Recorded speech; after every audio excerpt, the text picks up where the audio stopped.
a desperate woman, a notorious crime boss, and a 13-year-old secret that could destroy them both. When Evelyn Hart is cornered, a bloody hospital bill in hand, three debt collectors tightening their noose, she never imagined that the one who would come to her rescue would be a ghost from her furthest memories. Lucien Vale, the king of Seoul's underworld, the terror of all of Asia. But behind those icy eyes is the boy she once protected. Comment the city you're viewing from so I know how far this story has progressed. And don't leave, because no one knows the ending yet. The rain came in sideways that night, driven hard off the Han River by a wind that smelled like rust and exhaust and old grief. It hit the neon signs of Gangnam like thrown gravel, scattering pink and gold light across standing puddles that shivered and broke apart and reformed.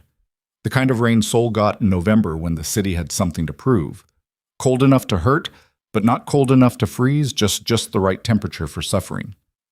Evelyn Hart had been running for 11 minutes. She knew the exact number because she'd been counting her breaths the way her mother taught her to count during panic attacks, back when panic attacks were the worst thing that could happen to either of them.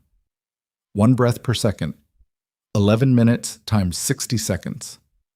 660 breaths since she'd grabbed the envelope from her locker at the diner, seen the number printed on the collection notice inside, and understood with the quiet clarity of genuine terror that the amount she owed had somehow tripled overnight. She cut left off Tehran Row into the narrow warren of service alleys behind the restaurant district. Puddles exploded under her shoes. A garbage bag split open against her ankle, and something wet and rotten smeared across her sock. She didn't stop.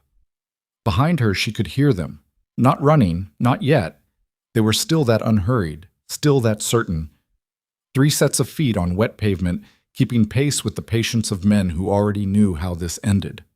The alley dead-ended at a cement wall 12 feet high with a rusted drainage pipe running up one side. Evelyn hit the wall with both palms and stood there breathing, really breathing now, no longer counting, just dragging cold air into lungs that felt like wet paper bags. The hospital bills in her jacket pocket were soaked through. She could feel them disintegrating against her ribs. Her mother's name was on those bills. Park Ji-yeon, age 53, admitted 3 weeks ago with a cardiac event that turned out to be the third one nobody had caught. The experimental treatment keeping her alive ran 400,000 won per infusion, and she needed 3 infusions per week, and insurance covered exactly 0% of any of it. And Evelyn's double shifts at the diner covered rent and groceries and absolutely nothing else. And so 6 weeks ago, she had made the decision that had led her here, to this wall, in this rain, with these 3 men closing the distance behind her. She turned around. The first one, the one they called Beetle, she'd heard his name at the loan office. She didn't know why she remembered it. Her brain was doing that thing it did under extreme fear, where it cataloged useless details, was built like a fire hydrant, and wore a yellow rain slicker that made him look like a child's drawing of a dangerous man. The second one she didn't know. The third one she recognized from the loan office. The man who had smiled when she signed, who had explained the interest rate in the same tone you'd use to explain a bus schedule. "Evelyn Sissy?" the third one said. He stopped 6 feet away and put his hands in his pockets like they were having a conversation in a lobby. "You didn't answer our calls." "I was working." Her voice came out steadier than she felt. She'd learned that trick in her teens. Make your voice a mask, give them nothing to chew on. "I told your office I'd have a partial payment by Friday." "That was 2 Fridays ago." "I know." "The principal has been adjusted." "I saw the notice." "Then you understand the situation." She understood the situation. The situation was that she'd borrowed 2 million won at an interest rate that seemed survivable until the penalty clauses kicked in, and the penalty clauses had kicked in the first time she missed a call. And now the number on the notice was not 2 million won.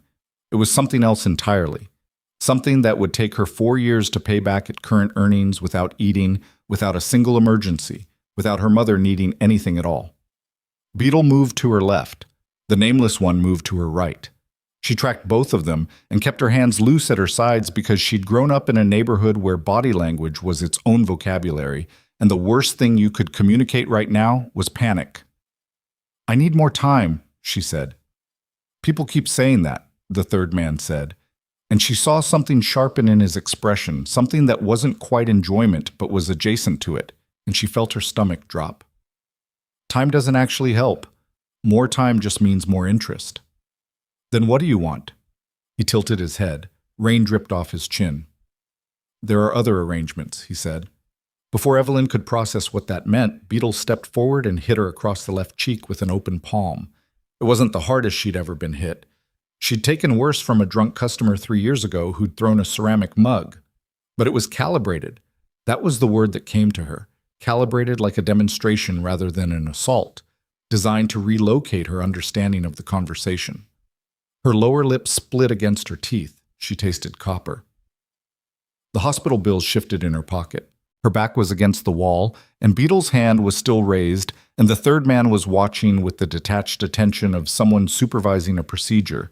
And Evelyn thought with sudden weird clarity about her mother lying in the hospital bed 3 kilometers away, watching a nature documentary on the tiny ceiling-mounted television, not knowing any of this was happening, and she felt something cold and resolute settle into her chest.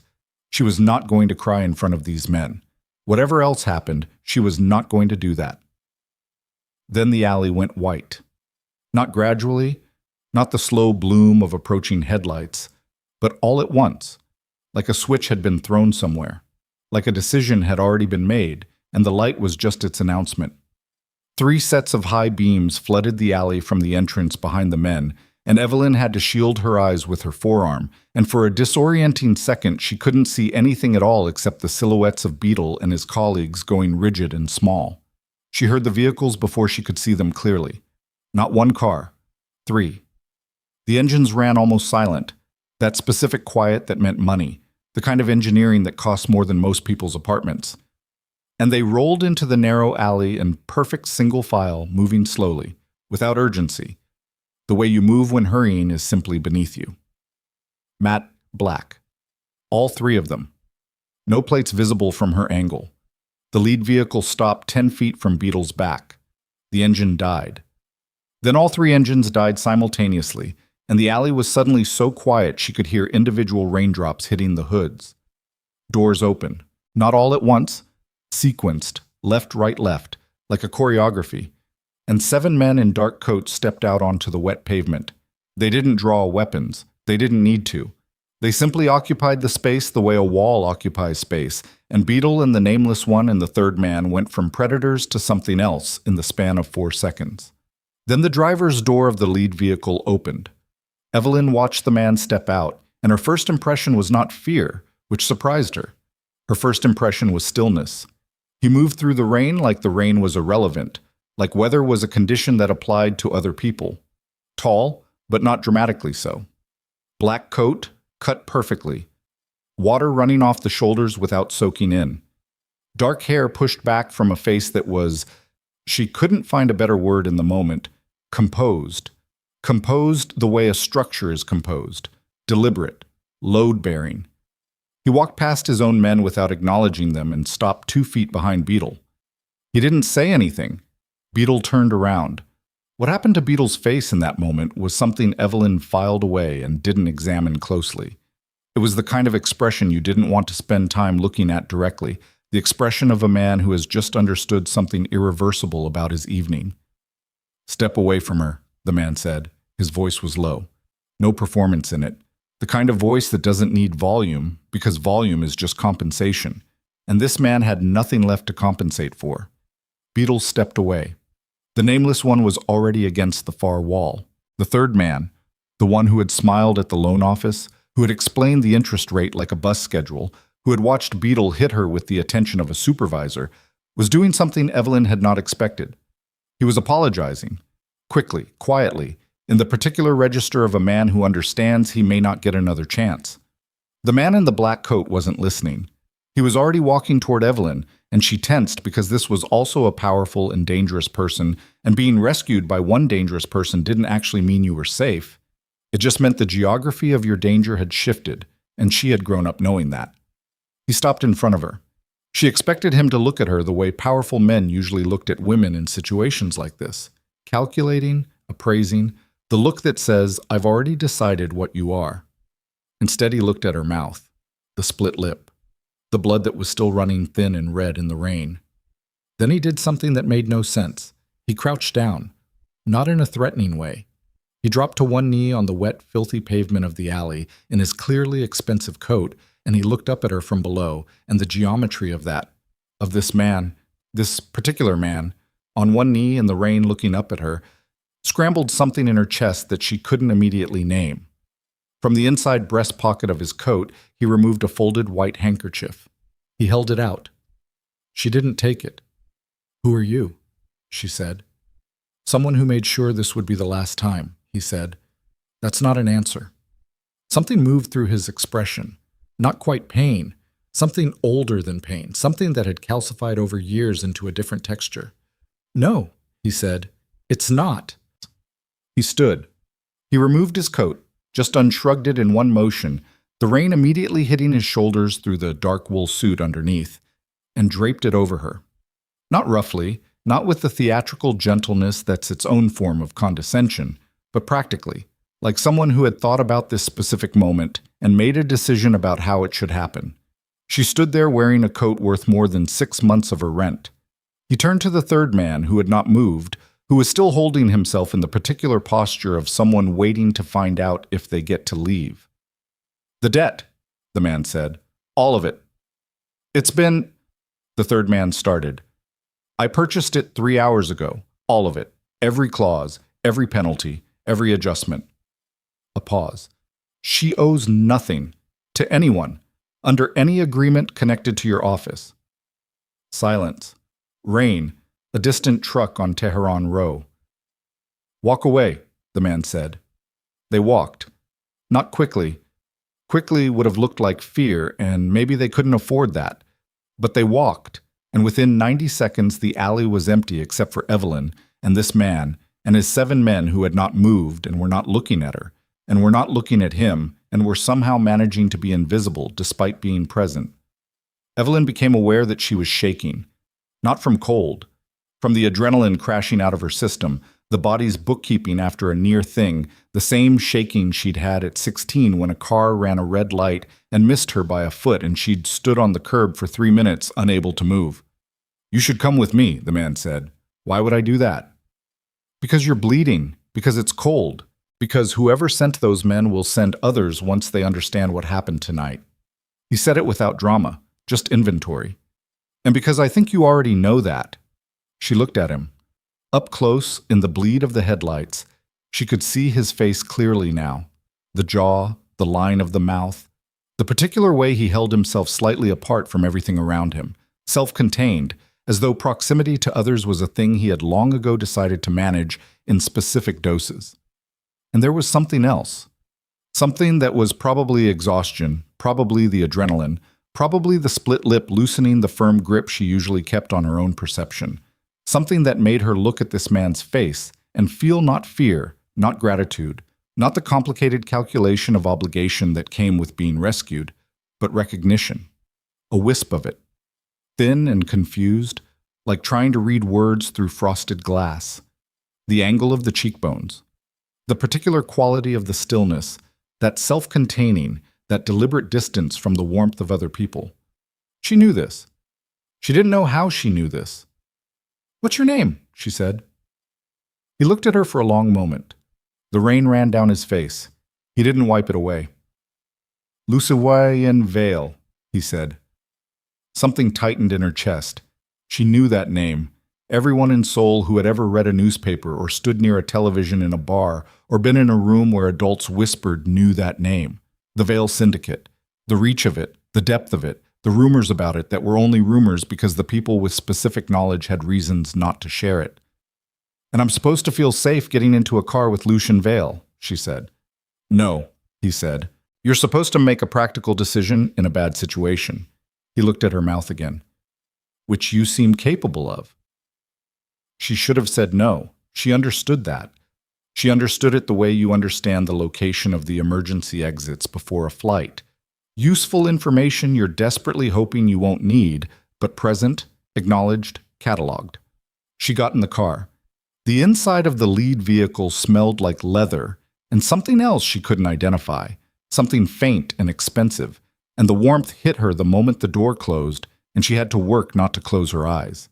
In the front seat, a driver who had not been introduced stared forward, Beside her, leaving a foot of space between them, Lucien Vale looked out his window as the vehicles pulled back out of the alley. "The hospital bills," she said. "In my jacket." "What about them?" "They're my mother's. She's at Asan Medical Center. The experimental treatment." "I know," he said. She went still. "I know about the treatment," he said. "I know about the arrhythmia.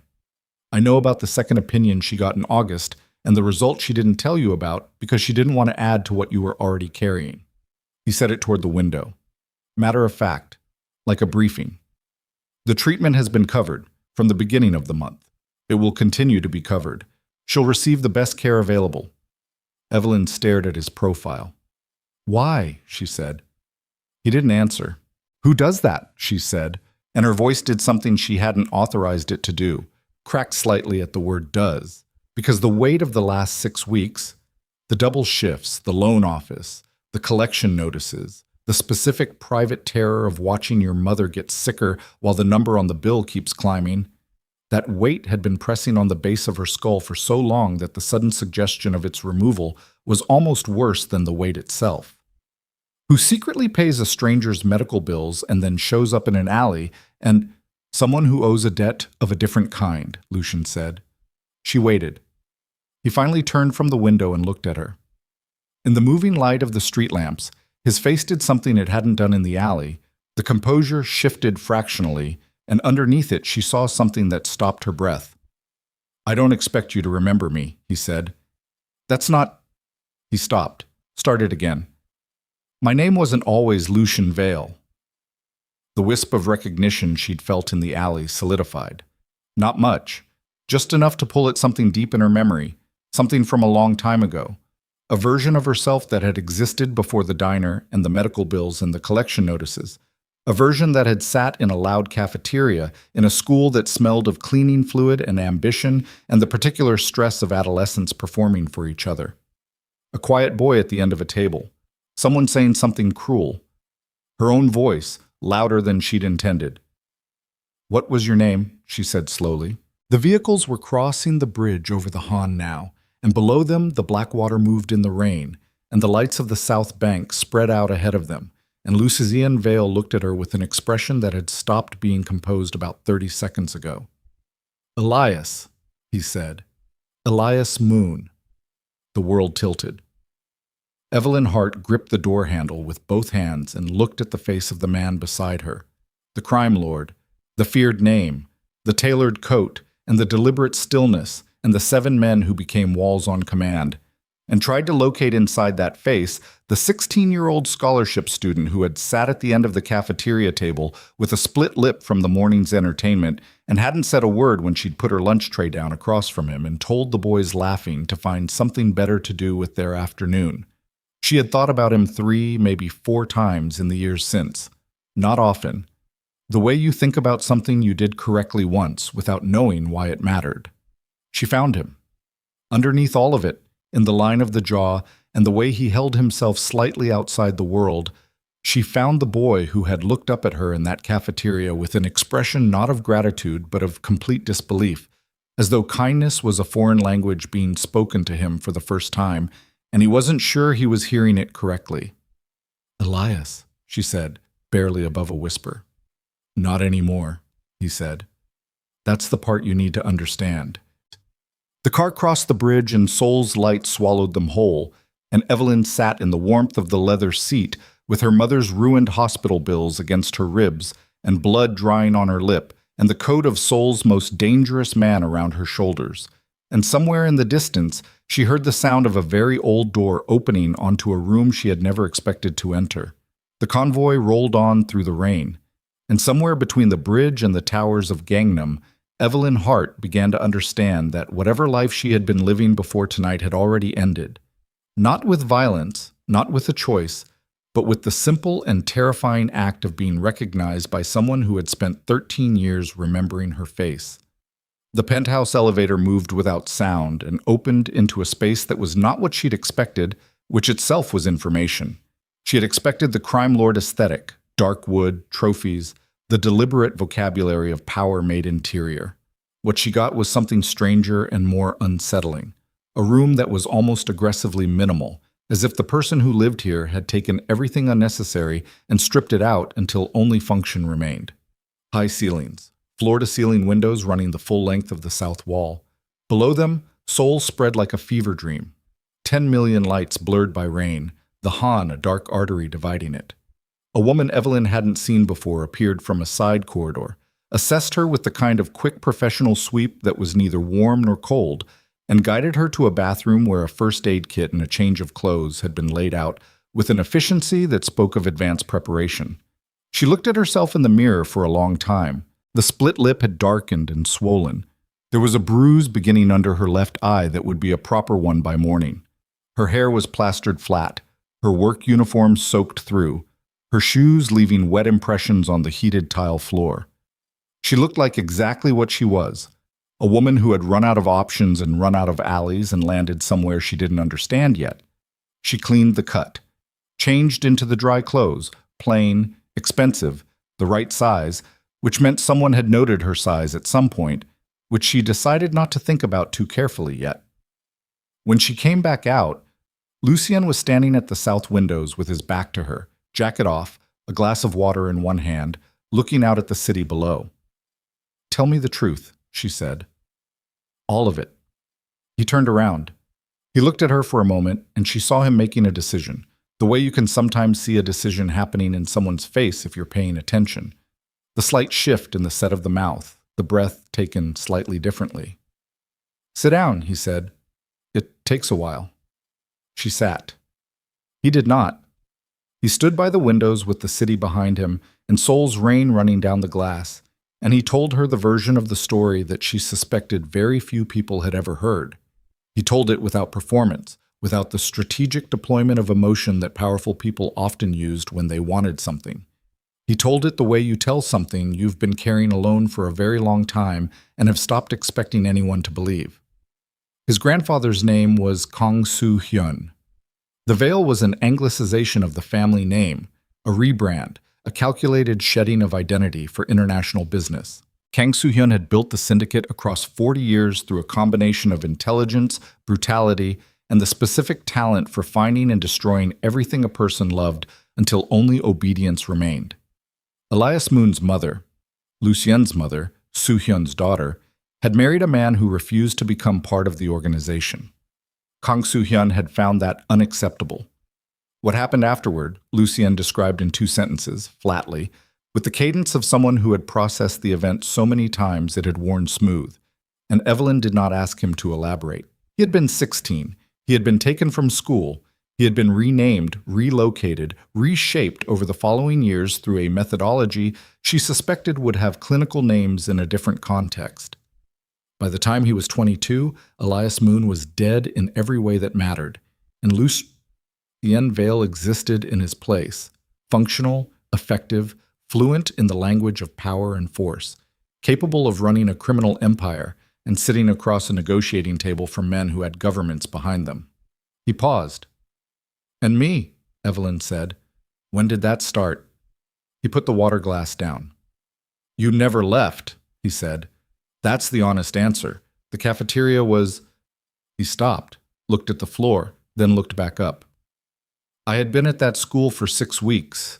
I was a scholarship student surrounded by people who had decided what I was worth before I opened my mouth. That morning had been—" He stopped again. She waited. "You sat down. You told them to stop, not because you knew me, not because you had something to gain. You just sat down." He looked at her with something in his expression she couldn't label. In the context of what my life was becoming, that was not a small thing. "I was 17, she said. It was just the right thing." "Yes," he said. "That's the thing about it." The rain tapped at the windows. "The monitoring," she said.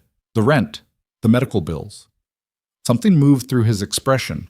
Not shame exactly, but something adjacent to it.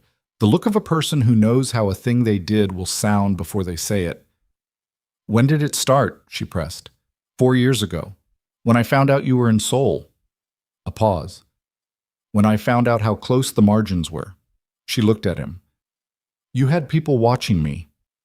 "Watching over," he said, and she could hear the distinction he was drawing, the gap between the two things as he understood it, and she could also hear how thin that gap was. "Lucien," her voice was steady. "You know those are not the same." "No," he said after a moment. "They're not." Silence. The city below them moved and glittered and breathed. Evelyn Hart sat in the penthouse of Seoul's most feared man and looked at the face of the boy she'd sat beside once without thinking, and felt the specific weight of a moment that was too large for any single reaction. There was fear in it, yes, and something that wasn't quite gratitude because gratitude was too small, and underneath both of those things something she was not prepared to name yet because naming it would make it real, and she was still deciding whether she was ready for real. "I'm not going to pretend any of this is normal," she said finally. "No," he said. "Or that I'm not—" She pressed her fingers against her mouth, against the swollen lip. "I need to call my mother's hospital. Of course.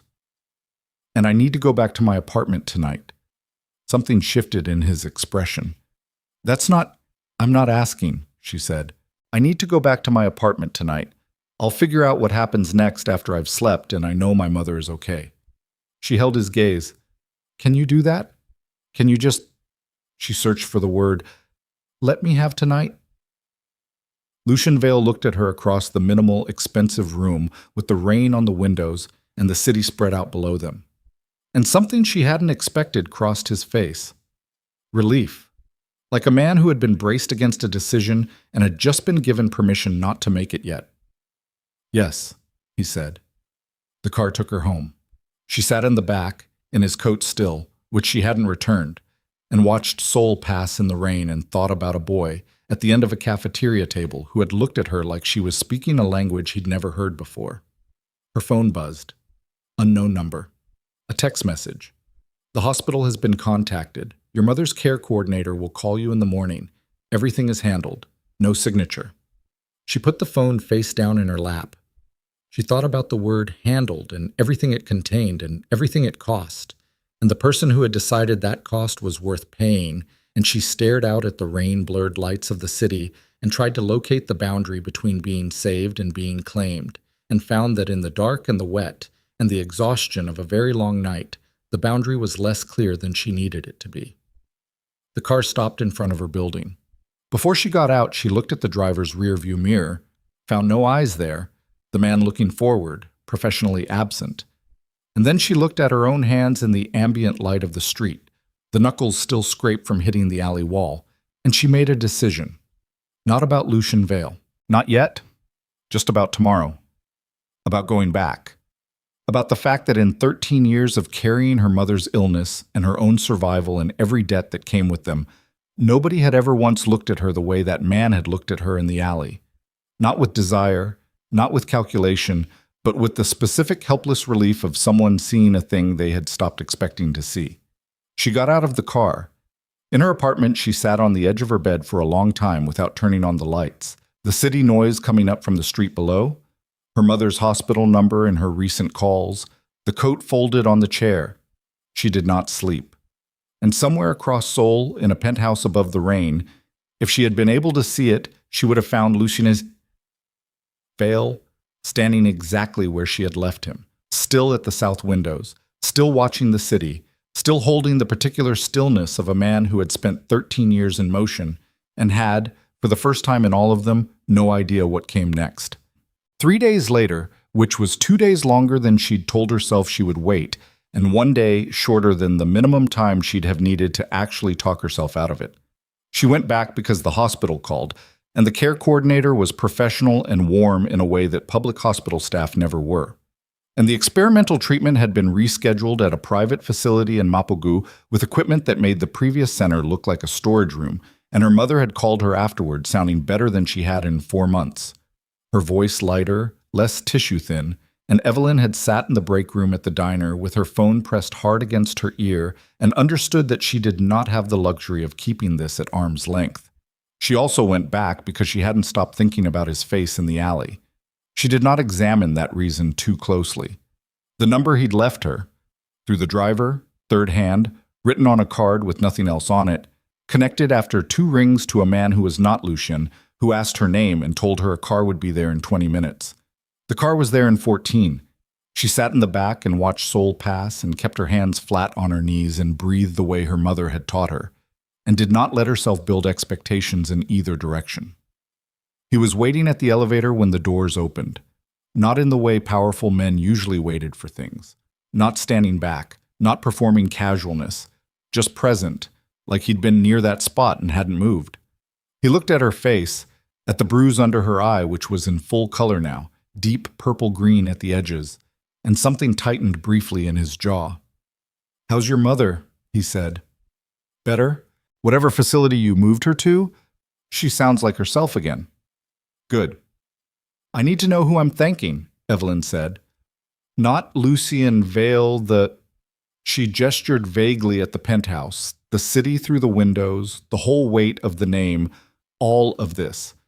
"I need to know who made that decision.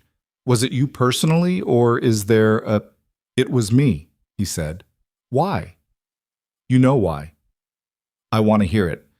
He looked at her for a long moment. A muscle moved in his throat. "Because she's your mother," he said. "Because you've been carrying that alone for 3 years, and you were going to keep carrying it until it broke something that couldn't be fixed." A pause. "Because I could stop it, and not doing it would have been a choice I couldn't justify." "To who?"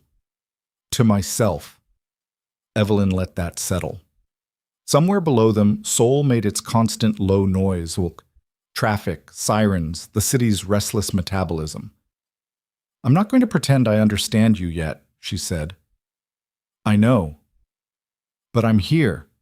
That's what I have right now." Something shifted in his expression. Not relief this time. Something more careful than relief. Something that had learned the hard way not to expand too quickly. "Then come in," he said.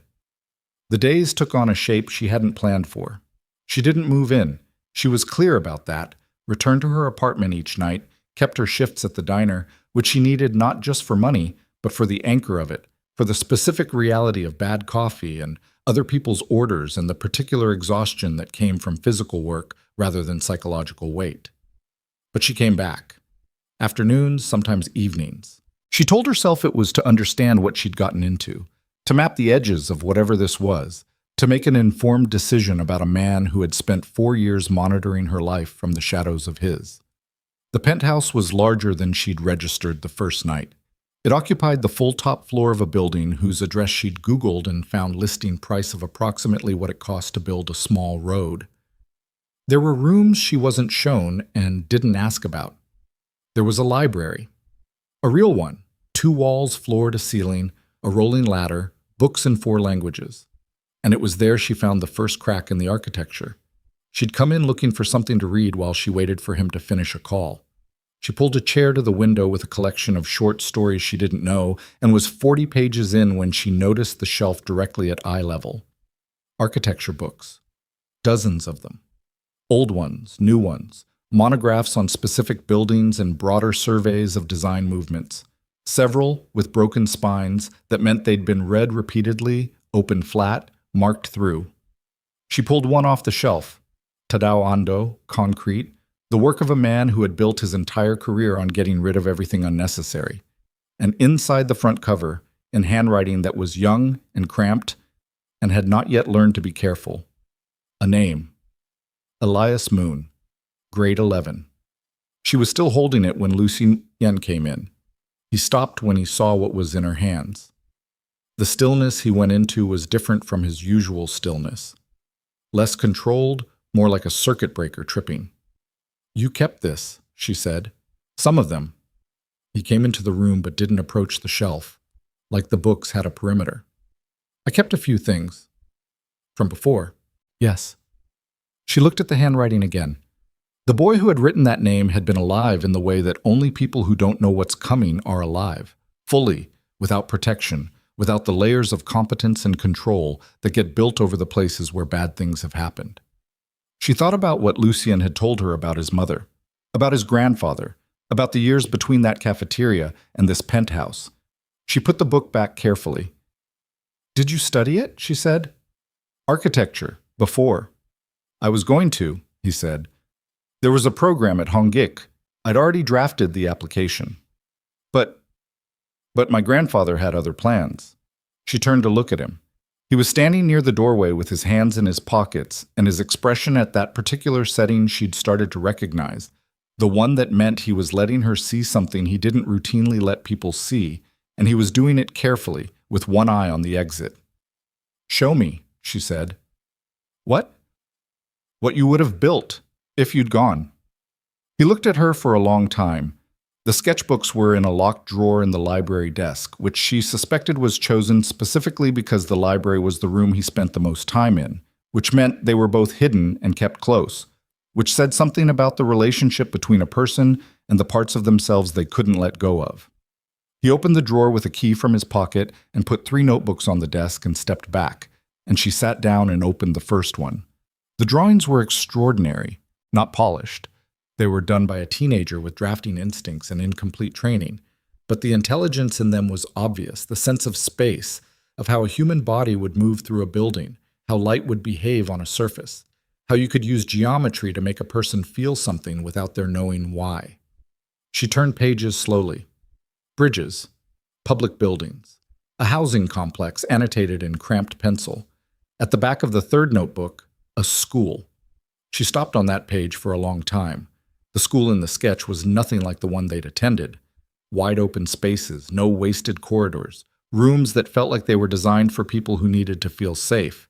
In the margin, a place for kids like us. She closed the notebook and didn't say anything for a moment. You could still do this, she said. Evelyn, I'm not saying leave tomorrow. I'm saying this exists in you, and it didn't die just because they tried to kill it. She put her hand on the notebook. This is real. He looked at the sketchbook, then at her. Some things don't come back from what they've been through, he said. Some things do, she said. You're standing here. That was the night the air between them changed. Not dramatically, not with a declaration, nothing that could be pointed to later, but something shifted in the temperature of the room. In the distance they were both maintaining, and they both felt it, and neither of them named it, and they sat in the library until past midnight talking about buildings, of all things, talking about Ando and Zaha Hadid, and a project in Helsinki, and the specific way glass behaved in morning light, and Evelyn forgot to maintain the careful assessment she'd been running and just talked, and Lucien forgot to be strategic about what he revealed and just answered. And at some point, she realized she was more comfortable in this room with this man than she had been anywhere in years, and that realization frightened her more than the men in the alley had. She went home, but she came back the next day. It was on her 4th visit that she met Damon Cross. She'd arrived in the early afternoon to find the penthouse occupied by a meeting she hadn't been told about. 6 men in a room off the main corridor, voices audible, but not legible. The particular tension of people who are negotiating something with consequences. The woman who'd administered her first aid, whose name she'd learned was Seo Minji, and who functioned as something between a house manager and a chief of staff, had installed her in the library with tea and the polite firmness of someone accustomed to managing unexpected variables. She was there 20 minutes when a man came in who wasn't part of the meeting. He was roughly her age, maybe a year or 2 older, with the kind of build that came from specific training rather than a gym, and a face that had seen some use. A scar running through one eyebrow, jaw that had been broken at some point, and healed slightly off. He looked at her with the direct assessment of someone who thought in terms of threat levels and was currently calibrating hers. You're Evelyn Hart, he said. It wasn't a question. And you're Damon Cross. He sat down across from her without being invited, which told her something. Security chief.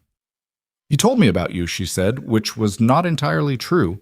Lucien had mentioned the name once in passing, in the context of the night in the alley, his teams, his people, but she'd learned that with people like Damon Cross, you led with the information that established you as already inside the circle. He told me about you too, Damon said. Quite a bit, actually, over quite a long period of time. She looked at him steadily. How long have you worked for him? 8 years. Then you knew him before and after. I knew him after, Damon said. There wasn't much before left by the time we met.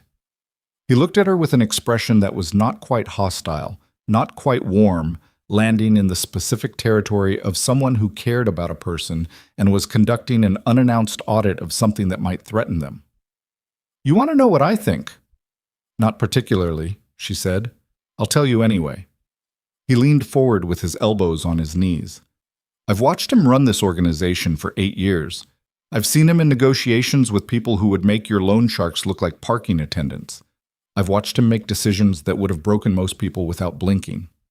A pause. "The only thing I have ever seen rattle him is you. We barely know each other." "He's known you for 13 years, Damon said. "You barely know him. That's a different thing." She held his gaze. "What are you telling me? That if you're here to figure out what you want and then leave, you should do that faster rather than slower." His voice was flat and professional, not cruel. "And if you're here because you actually—" He stopped, seemed to choose the next word carefully. "See him. Then you should be ready for what that means, because he doesn't know how to do this in half measures. He never learned." "Is that a warning?" "It's a briefing," he said. "The kind he won't give you himself because he can't be objective about it." Before she could respond, the door opened and Lucien came in, and the room rearranged itself around his presence the way rooms did, and he looked at both of them with an expression that moved quickly through several registers before settling. "Damon," he said. "Just getting acquainted," Damon said, and stood, and left with the practiced neutrality of a man who had said exactly what he intended to say and was satisfied with the delivery. Lucien looked at her. "What did he tell you?" he said. "The truth, I think," she said, "which is more than most people seem to manage around you." He sat down where Damon had been. He looked tired in a way she hadn't seen before. Not physically. Underneath that, the kind of tired that came from a particular kind of vigilance maintained over too many years. "There are things about the organization," he started. "I know what the organization is," she said. "You know the headline." "Then tell me the rest." He did. Not everything. She understood that, understood there were layers she wasn't being given access to yet, and she filed that away. But more than she expected. The structure of the syndicate. The degree to which it had metastasized through legitimate business. The politicians whose connections ran so deep that severing them would require more than legal action. The degree to which dismantling it, if he ever chose to, would be not a matter of walking away, but of surviving the attempt. "Can you?" she said. "Dismantle it." "Technically." "That's not what I asked." "I don't know," he said, which was, she suspected, the most honest thing he'd said about himself in years. "The people who built it don't retire. They get replaced or they get removed." "Which one are you planning on?" He looked at the window. The afternoon light was doing something complicated with the dust in the air, making it look almost warm. "I didn't have a plan," he said. "Until recently." She let that sit. The summit invitation arrived the following week, delivered to Lucien by hand in an envelope that Seo Minji brought in on a tray, as though it contained something that might need to be handled carefully. Evelyn was in the library again. She'd started thinking of it as her room in the penthouse, which was its own kind of information about where she was. When Lucien came in, holding the invitation with the expression of a man who has just been told something he already knew was coming. "What is it?" she said. He handed it to her. "The Syndicate Summit. Annual. A gathering of the criminal and quasi-criminal ecosystem that ran beneath Seoul's respectable surface. Organized crime, corrupt capital, political operatives, the infrastructure of kept secrets. Black tie. A hotel ballroom. The kind of event that didn't exist officially and was attended by people who would deny under oath that they'd ever been in the same room. 3 names on the guest list he pointed out to her. She recognized them. Not from the criminal world, from the school. From the memory of a cafeteria on a specific morning 13 years ago. 3 boys who had grown into men who were now photographed at charity galas and quoted in financial publications, and whose family companies were in the news regularly for the kind of philanthropy that bought good press and better access.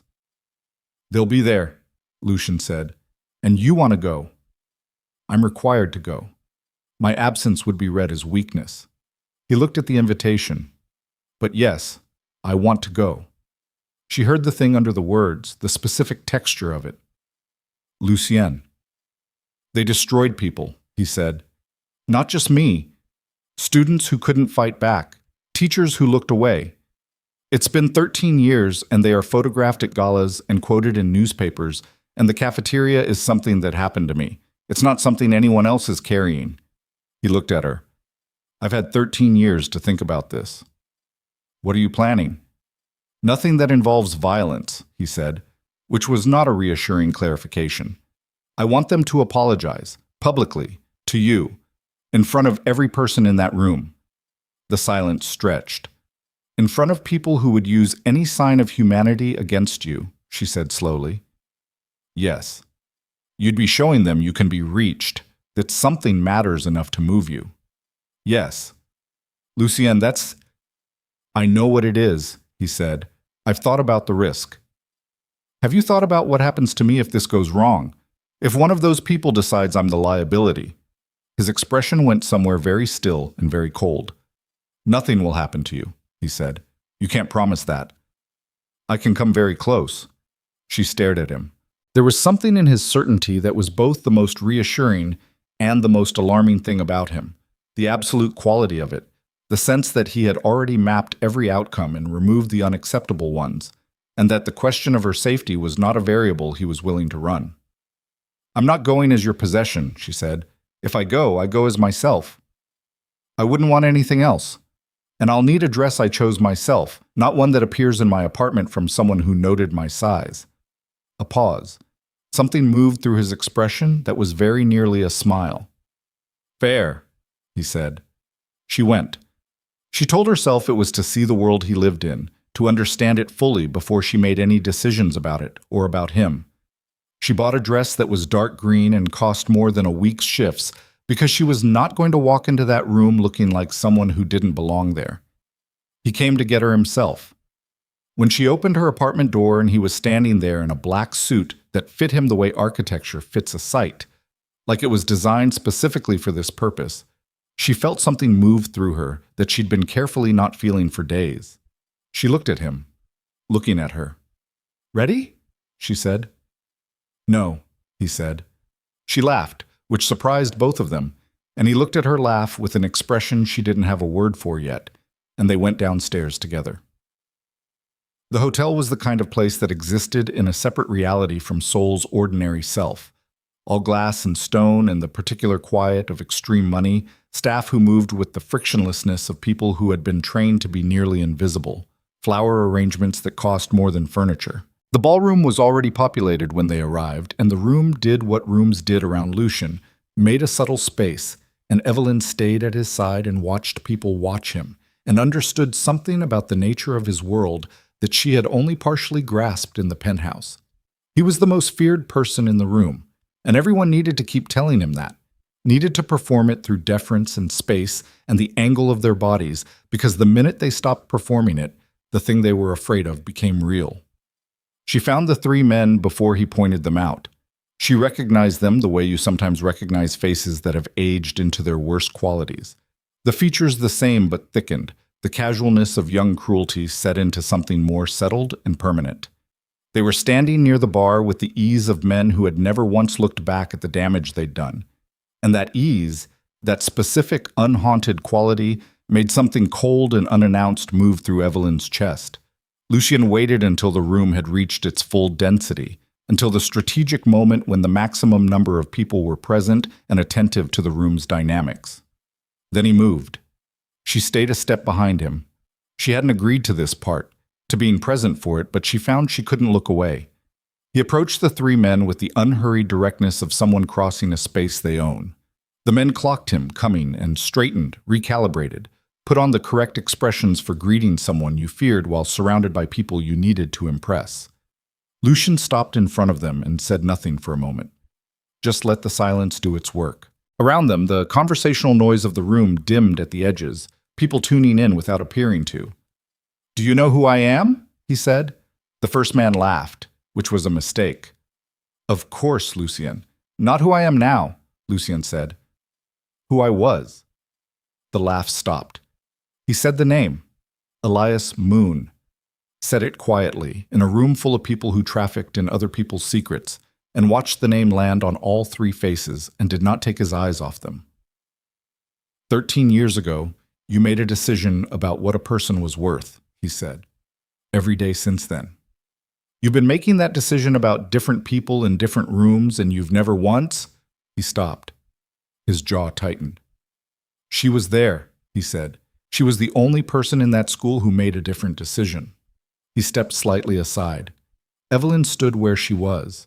She had not agreed to this. She had not been prepared for her name to be in this room among these people, and she felt the exposure of it like a physical thing, a draft from an open window, cold and sudden. The three men looked at her, and in their faces, under the social calculation and the audience awareness and the professional management of a situation that had become unexpected, she saw it. The flicker of actual memory, actual recognition, the cafeteria morning pulling itself up from wherever they'd buried it. You're going to apologize to her, Lucien said, in front of this room. Not because I'm asking, because it's what happened, and it's been 13 years and you are going to say it out loud. One of them, the one she remembered most clearly, the one who had been loudest, looked between Lucien and Evelyn and the room, running calculations, and she watched him decide.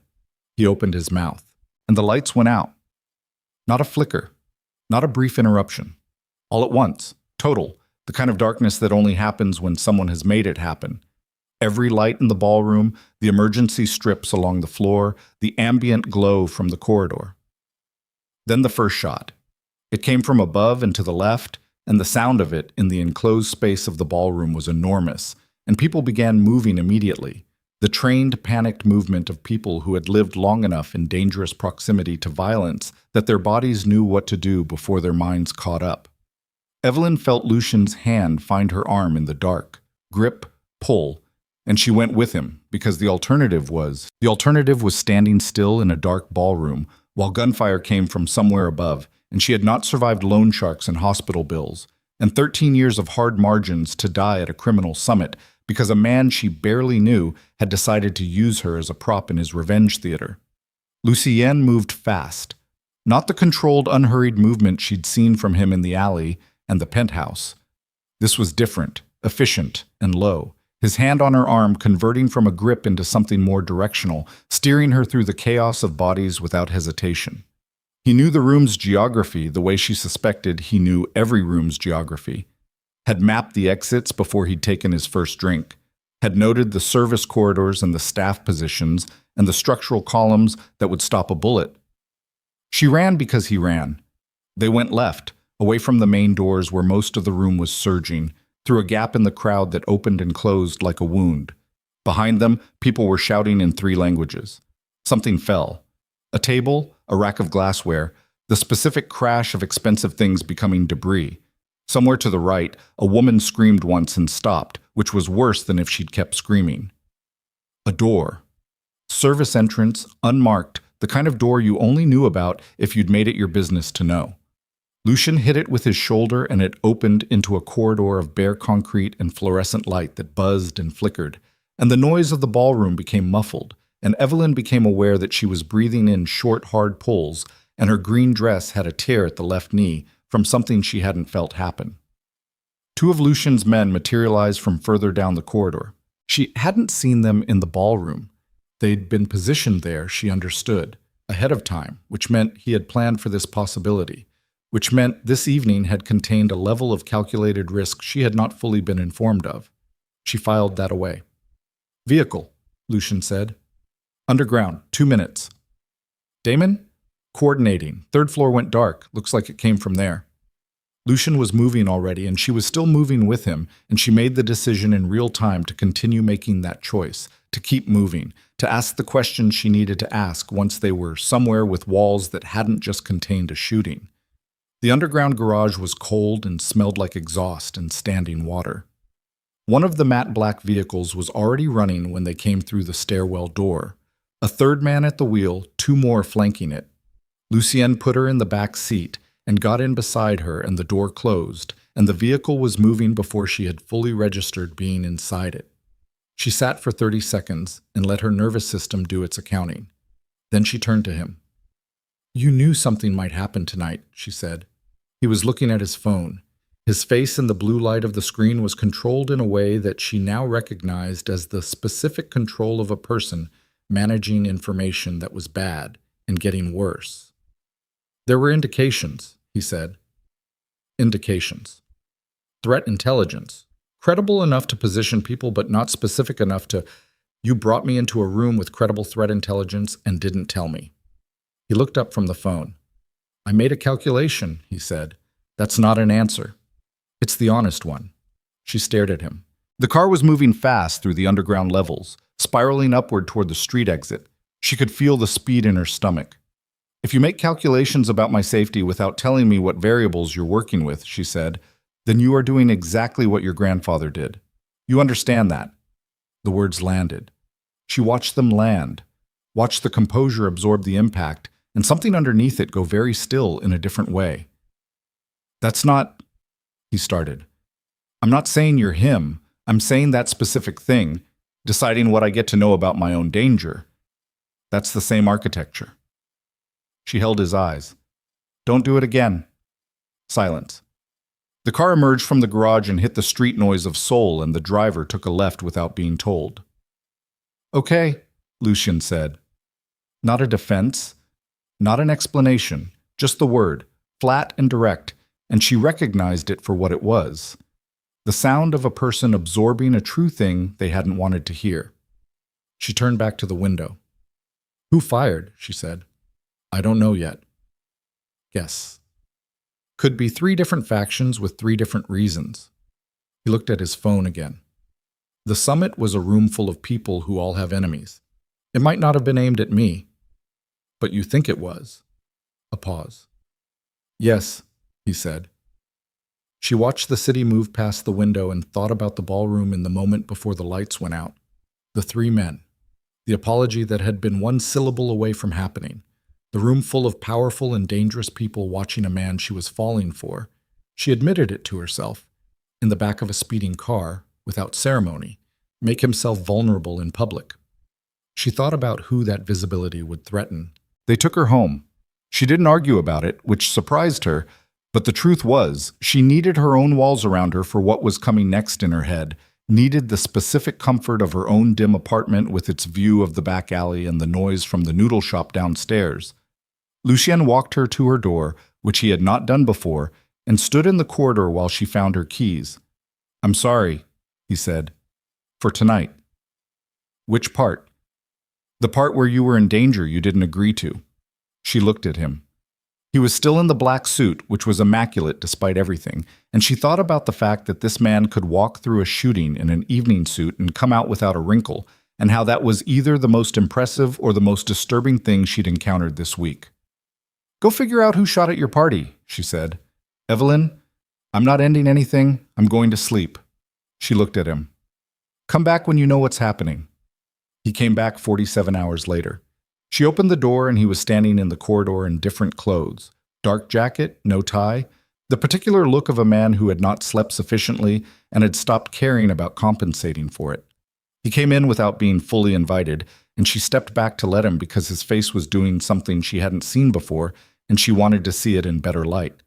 She let him sit, made coffee because it gave her hand something to do, put a mug in front of him, and sat across the small kitchen table and waited. My uncle is alive, he said. She put her own mug down slowly. Lucien Vale, he said. My father's brother. He was declared dead 11 years ago in a fire in Busan. The fire was attributed to a rival syndicate.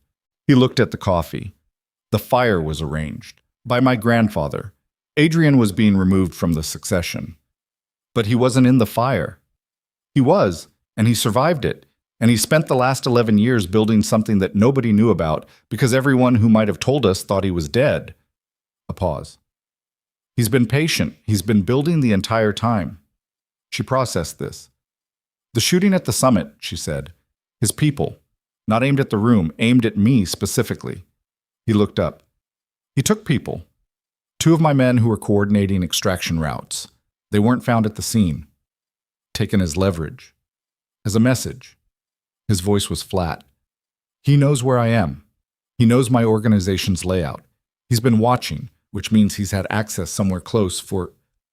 He stopped. Months, maybe longer. The word somewhere close sat in the air between them. Evelyn set her coffee down. He knows about me, she said. It wasn't a question. Lucien's jaw tightened. Yes. How long have you known that? 30 hours.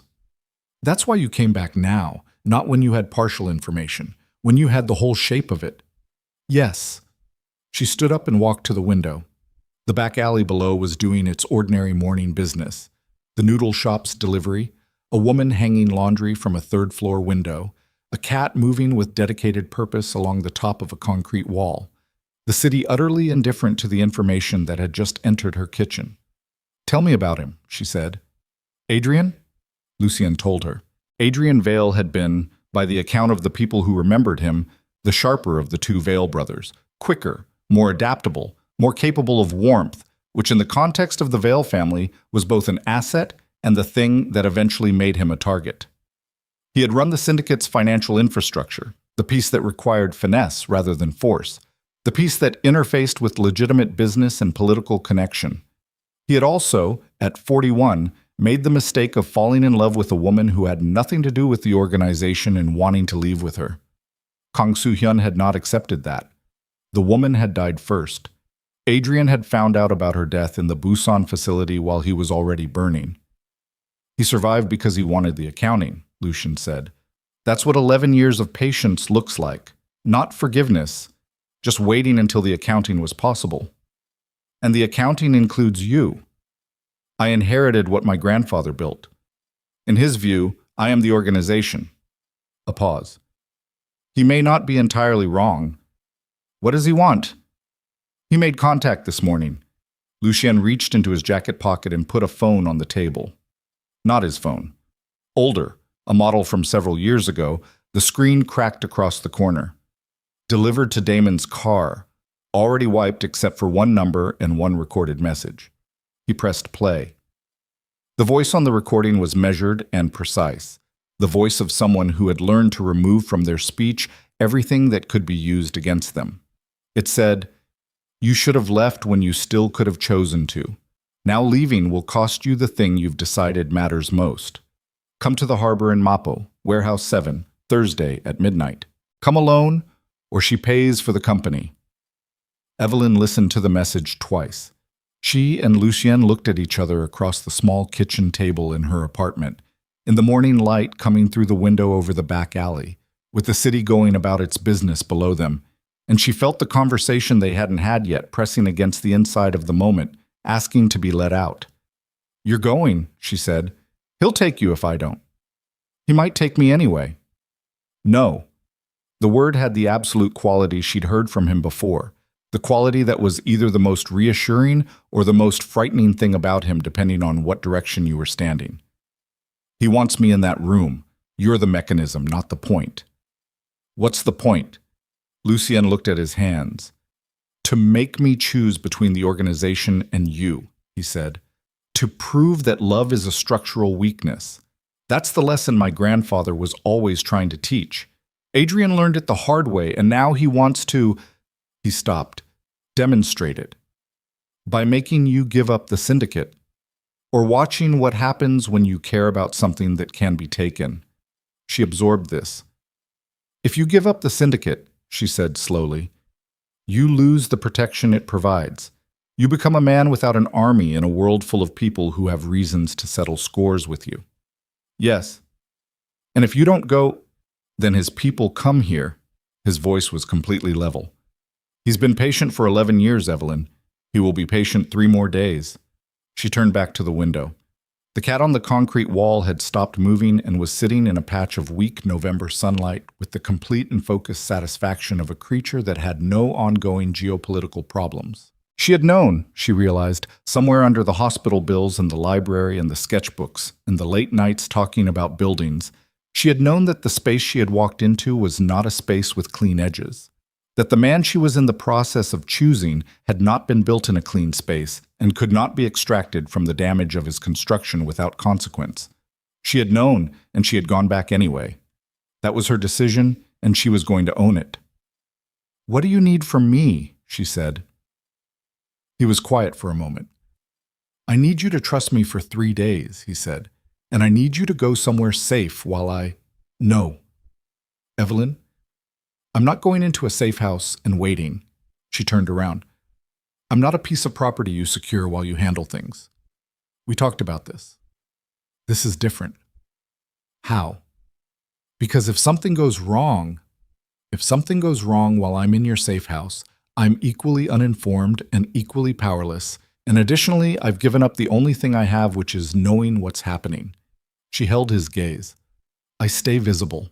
I stay at the hospital with my mother, or at the diner on my shifts, and your people can watch from whatever distance you need them to watch from, but I'm not disappearing. He looked at her for a long time. You are the most difficult person I have ever...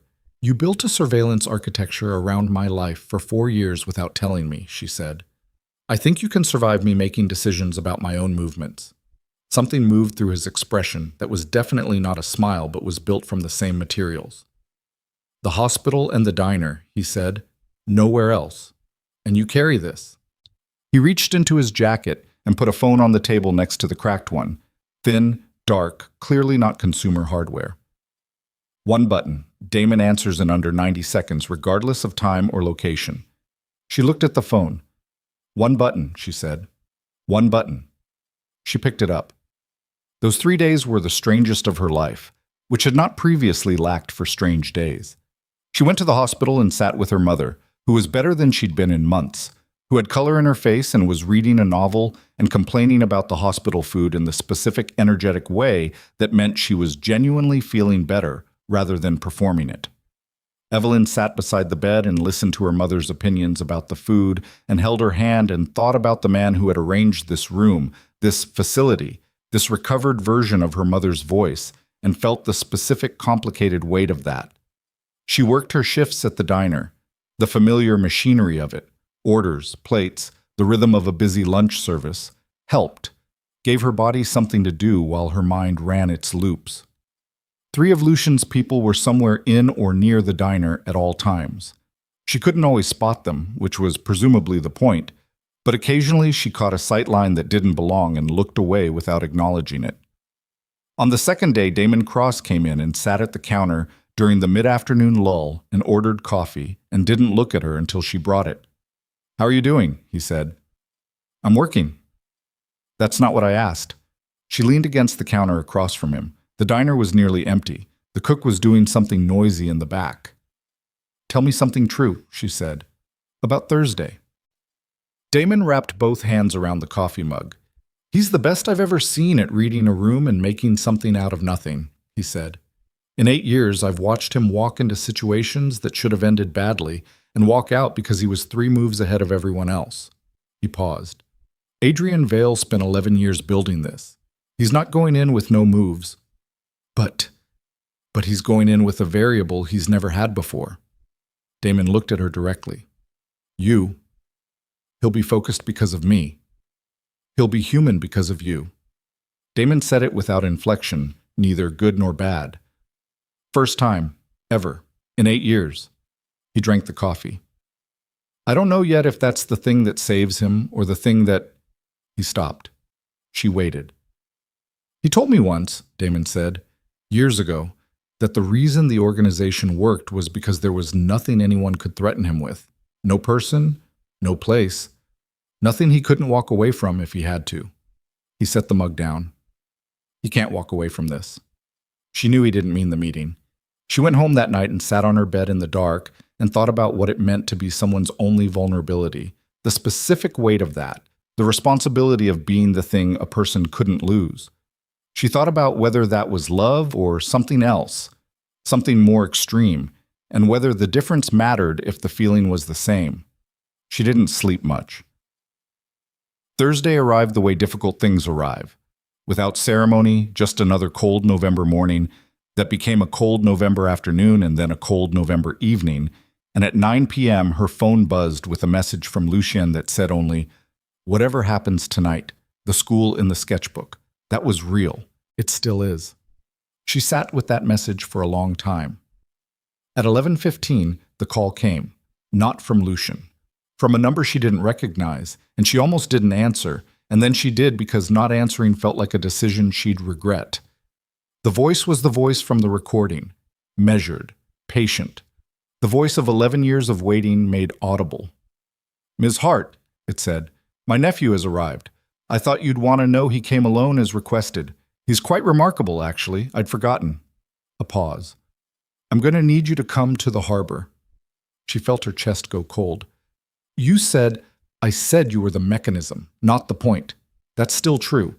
But Lucien is being uncooperative about the terms, and I find that your presence tends to clarify his thinking." Another pause. "There's a car outside your building. You have 5 minutes to decide whether you get in it voluntarily or whether my associate comes upstairs." She looked at the phone Lucien had given her. One button. 90 seconds. 90 seconds was not 5 minutes, and the harbor was 20 minutes from her building, and by the time Damon got there and got people mobilized and got to the warehouse, something would already have happened inside it. She pressed the button anyway and held the phone to her ear. Damon picked up in 60 seconds.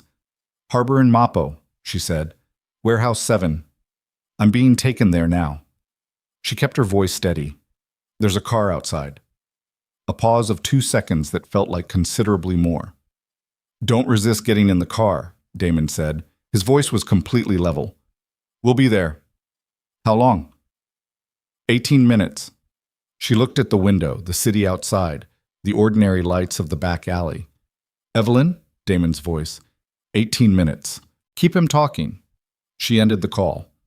She picked up her jacket. She picked up her keys, which was automatic, pointless, a piece of ordinary life. Her hands reached for without consulting her brain. She put them back down. She looked at the message on her phone one more time. The school in the sketchbook. That was real. And something that was not calm, but was built on the same foundation as calm, settled into her chest. She went downstairs. The car was black, and the man at the wheel did not turn to look at her when she got in, and the door closed and the locks engaged and the vehicle pulled out into Seoul's late-night traffic. And Evelyn Hart pressed her spine into the seat and counted her breaths the way her mother had taught her, and watched the city move past the window, and thought with the specific clarity of a person in genuine danger about all the choices that had led her here, and found, to her own surprise, that she did not regret a single one. The harbor was dark, except for the working lights of the far cranes and the ambient glow of the water reflecting the city's light pollution back at itself. Warehouse 7 was a large industrial structure set back from the pier, the kind of building that had held legitimate cargo at some point in its life, and had since been repurposed for the kind of work that preferred distance from observation. 2 men flanked the entrance. Neither of them touched her, but she understood from the geometry of their positioning that she was not going to be stopping. She went inside. The interior was enormous and cold, and smelled like salt water and machine oil and old wood. High ceiling ribbed with rusted beams, container stacks creating a maze of corridors in the middle third. Work lights on stands casting harsh pools of white that made the shadows between them absolute. In the open space at the far end, 2 men stood. One was Lucien. He was very still in the way she'd come to understand meant he was managing something difficult. Arms at his sides, chin level, the absolute quality of a person who has made peace with the odds of a situation. There was blood on the left side of his collar. Not a lot, but there. He hadn't been there long enough for that to be old. The other man was standing 12 feet away from him with a handgun held loosely at his side with the ease of someone accustomed to holding one. He was older than Lucien by perhaps 15 years, and he looked enough like him that the resemblance landed in Evelyn's chest like a weight. The same jaw, the same bone structure, but where Lucien's face had been built into something controlled and deliberate, this man's face had been built into something that grief had gotten to first and finished. Adrian Vale looked at her across the warehouse floor, and the expression on his face was not what she had prepared herself for. It was not cruelty. It was not the cold operational satisfaction of a man running a plan. It was something far more dangerous than either of those things. It was recognition. He looked at her the way you look at something that makes the math suddenly add up, the final variable that explains the equation, and he said quietly, as though confirming something he'd suspected for a long time, "So this is what he couldn't protect himself from." Lucien turned and saw her. The expression that crossed his face in that half second, the relief and the horror arriving simultaneously, fighting for the same space, was the most undefended thing she had ever seen on a human face, and she understood in that moment, completely and without remaining ambiguity, that Damon Cross had been exactly right. There was nothing left in Lucien Vale that could walk away from. There was nothing left in Lucien Vale that could walk away from her, and Adrian Vale saw that fact written across his nephew's face as clearly as a sentence. And the warehouse went so quiet that Evelyn could hear the water moving against the pylons beneath the floor. 3 seconds of absolute stillness. Then Lucien said, "Let her go." Not loud. Not a command the way she'd heard him give commands. Not the low, flat certainty of a man who expected compliance. This was something stripped of strategy, something that had bypassed the machinery of control entirely and come out raw. Adrian tilted his head. The gun stayed loose at his side. "She came voluntarily. She came because you threatened her building. I gave her a choice." Adrian looked at Evelyn again with that assessing quality, unhurried, the way a man looks at something he's been theorizing about and is now seeing in 3 dimensions. "You're braver than I expected. Sit down." "I'll stand," Evelyn said. Something moved across Adrian's face. Not anger, interest. Lucien took 1 step toward her, and one of the men flanking the perimeter shifted, and the shift was enough. Lucien stopped.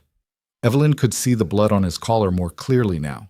The cut was at the jaw, a graze or a blade, not deep but recent, and he was holding his left side in a way that wasn't obvious, but that she'd been watching his body long enough to read. "You're hurt," she said. "I'm fine." "You're holding your ribs." "Evelyn, how bad?" His jaw tightened. "Manageable." She looked at the men in the perimeter, 4 she could see, probably more she couldn't. The warehouse was large enough to hold a conversation and a massacre simultaneously, and she understood that both of those things were still possible outcomes. Adrian walked to a folding chair set up near the center of the open space. Deliberately placed, she realized. Everything in this room was deliberately placed, and sat down with the ease of a man who had been waiting 11 years and could wait 11 more minutes. "Let me explain the terms," he said. "Since you're here, and the terms affect you directly." "Adrian." Lucien's voice was the careful version now, the managed version. "This is between us." "Nothing is between just us. That's the point you keep missing." Adrian looked at him. "Your grandfather tried to teach you that everything you love becomes a weapon in someone else's hands. You chose not to learn it." He gestured at Evelyn without looking at her. "And here she is." "The terms," Evelyn said. Both men looked at her. "You said terms," she said to Adrian. "What are they?" Adrian leaned back in the chair and studied her for a moment. "Complete transfer of the Vale Syndicate's operational control," he said. "Financial networks, political connections. The specific leverage held over 14 individuals in government whose cooperation is structural. The businesses, the legitimate fronts, the offshore architecture." He paused. "Everything Lucien built on top of what Soo Hyun built. All of it. In exchange for her." He said it without inflection, pointing the word at Lucien. "You walk out with her and whatever's left of the life you apparently want to be living. I don't come after you. I don't use what I have on the 14 contacts to make your life difficult. You disappear, and you stay disappeared. And whatever schoolteacher fantasy you've been building in your head gets to happen somewhere I'll never be." Silence. The water under the floor, the distant cranes. Lucien said, "That's not what you told me before she arrived." Something shifted in Adrian's expression. Small, controlled. "Before she arrived," Adrian said carefully, "I wasn't certain you'd actually give it up. And now I'm certain." He looked at Lucien with something that was almost sadness, almost, not quite, but the ghost of it. "I've been watching you for 6 months, Lucy, and I've seen what the last 3 weeks did to your decision-making. You're already gone. The organization is running on momentum and Damon Cross's competence." A pause. "I just need the formal transfer, the paperwork, the codes, the introductions." 2 hours of your cooperation tonight, and it's done. Lucien stood very still. Evelyn watched him process it, watched the layers of it, the offer, the logic of the offer, the cost of the offer, the thing underneath the offer that Adrian hadn't said yet because men like Adrian didn't say the thing underneath until they had to. And the people you took, Lucien said, my men from the summit. They're here, alive. You'll have them back tonight. And the 14 contacts. You said you won't use the leverage, but you'll have it. Yes. So I'm not buying freedom. I'm buying a temporary stay. Adrian looked at him for a long moment. You're buying the best available option in a bad situation, which is what your grandfather was always teaching you to recognize. He spread his hands. I didn't come back to destroy you. I came back for what's mine. What was taken? His voice stayed level, but something moved beneath it like current under ice. Soo-hyun took everything from me. You inherited what he built. This is the accounting. Lucien looked at Evelyn. She looked back at him. She thought about the sketchbooks in the locked drawer, the architecture books with his teenage handwriting inside, the school in the third notebook with its wide-open spaces and the note in the margin, a place for kids like us. She thought about the library and the late nights and the way he had looked at her when she laughed, that expression she still didn't have a word for, the expression of a man receiving something he had stopped believing was available to him. She thought about what Damon Cross had said, 18 minutes. She didn't know how long she'd been in the warehouse, 7 minutes, maybe 8. Okay, she said. Both men looked at her. Lucien. She held his gaze. If the terms are what he says they are, then take them. Evelyn, you told me you wanted out. You told me the organization was not like this. His voice came out rough. Not with a gun pointed at you. There isn't a cleaner version of this available tonight. She kept her voice steady, held his eyes. Take the terms. Lucien looked at her for a long moment. She watched him read her face the way he read rooms, looking for the thing underneath the surface, the load-bearing element, the structural truth.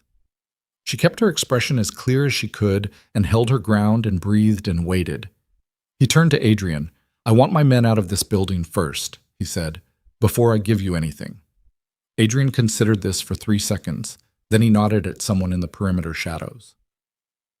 Movement in the far left corner. 2 figures were brought forward. Lucien's men, both standing under their own power. One with a split lip, one with a bruised eye, both alive and functional. They were walked to the edge of the open space and released, and they looked at Lucien, and he looked at them, and a small transaction of information happened in that look. Out, Lucien said. They went. Evelyn tracked their exit with her peripheral vision, through the far door, the one she'd come through, the one that led back toward the pier and the street and the city. Good, she thought. Go. Adrian stood. He had a tablet in his hand now, produced from somewhere, and he walked toward Lucien with it extended. Authorization codes first, he said. Then I'll have the legal documents brought in. Lucien looked at the tablet. His jaw was set. The blood on his collar had dried to a darker color. He took the tablet. He looked at it for a moment. Then he looked up at Adrian.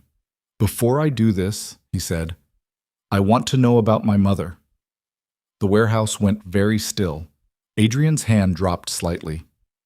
Lucien, you were there. His voice was completely level and completely uncontrolled at the same time. Both things simultaneously, the discipline of 13 years straining against something it couldn't fully contain. You were in that house. You were the only other person in that family who... He stopped, restarted. Tell me what happened, the real version, not what Soo-hyun put in the file. Adrian looked at him for a long moment, and then he did something Evelyn had not predicted. He looked away, just briefly, just for a second. But in a room where every piece of body language was carrying information, that second was a paragraph. She tried to get you out, Adrian said. His voice had changed. Not the measured patient voice from the recording anymore. Something older. Something that had been packed down for 11 years under the weight of what it cost to remember. After your grandfather decided to take you, she fought him. She was... He stopped. She was like you. She didn't know how to do things in half measures. His throat moved. Soo-hyun didn't have patience for that. Lucien didn't move. Did you know beforehand? He said. No. Did you know what he planned? Not until it was done. Adrian's voice was fraying at the edges, just slightly, just enough to hear. I would have... He stopped. The sentence had nowhere clean to go, and he seemed to know it. I couldn't have stopped him, but I would have tried. Something happened in Lucien's face that Evelyn had no name for. It wasn't forgiveness, it wasn't absolution. It was something more like the end of a question that had been running for 13 years, the specific exhaustion of finally having the answer, even when the answer couldn't fix anything. Okay, he said. He looked down at the tablet. He typed the first code. And that was when the doors came in. Not the entrance she'd used, 3 points simultaneously, the 2 side doors and the large cargo door at the rear, metal hitting concrete and the specific organized noise of trained people moving fast through a space. The perimeter men in the warehouse went from positioned to reactive in a second. And the second after that, the work lights were supplemented by tactical lights cutting through the dark corners, and Damon Cross's voice came from the direction of the rear cargo door, loud and flat and entirely without doubt. Nobody move. Hands where they are. This is over. 2 of Adrian's perimeter men made the decision to be heroes, and both decisions ended badly and quickly and without drama. And then the warehouse was full of Damon's people, and Adrian's remaining men were standing with their hands visible, and the geometry of the situation had completely reversed. Adrian stood in the middle of it with the tablet and looked at Damon and looked at Lucien and looked at Evelyn. He did not raise the gun he was still holding. He looked at it, actually. Looked at it with a kind of detached attention, like he was seeing it clearly for the first time. Then he looked at Lucien. Your 18 minutes, he said quietly.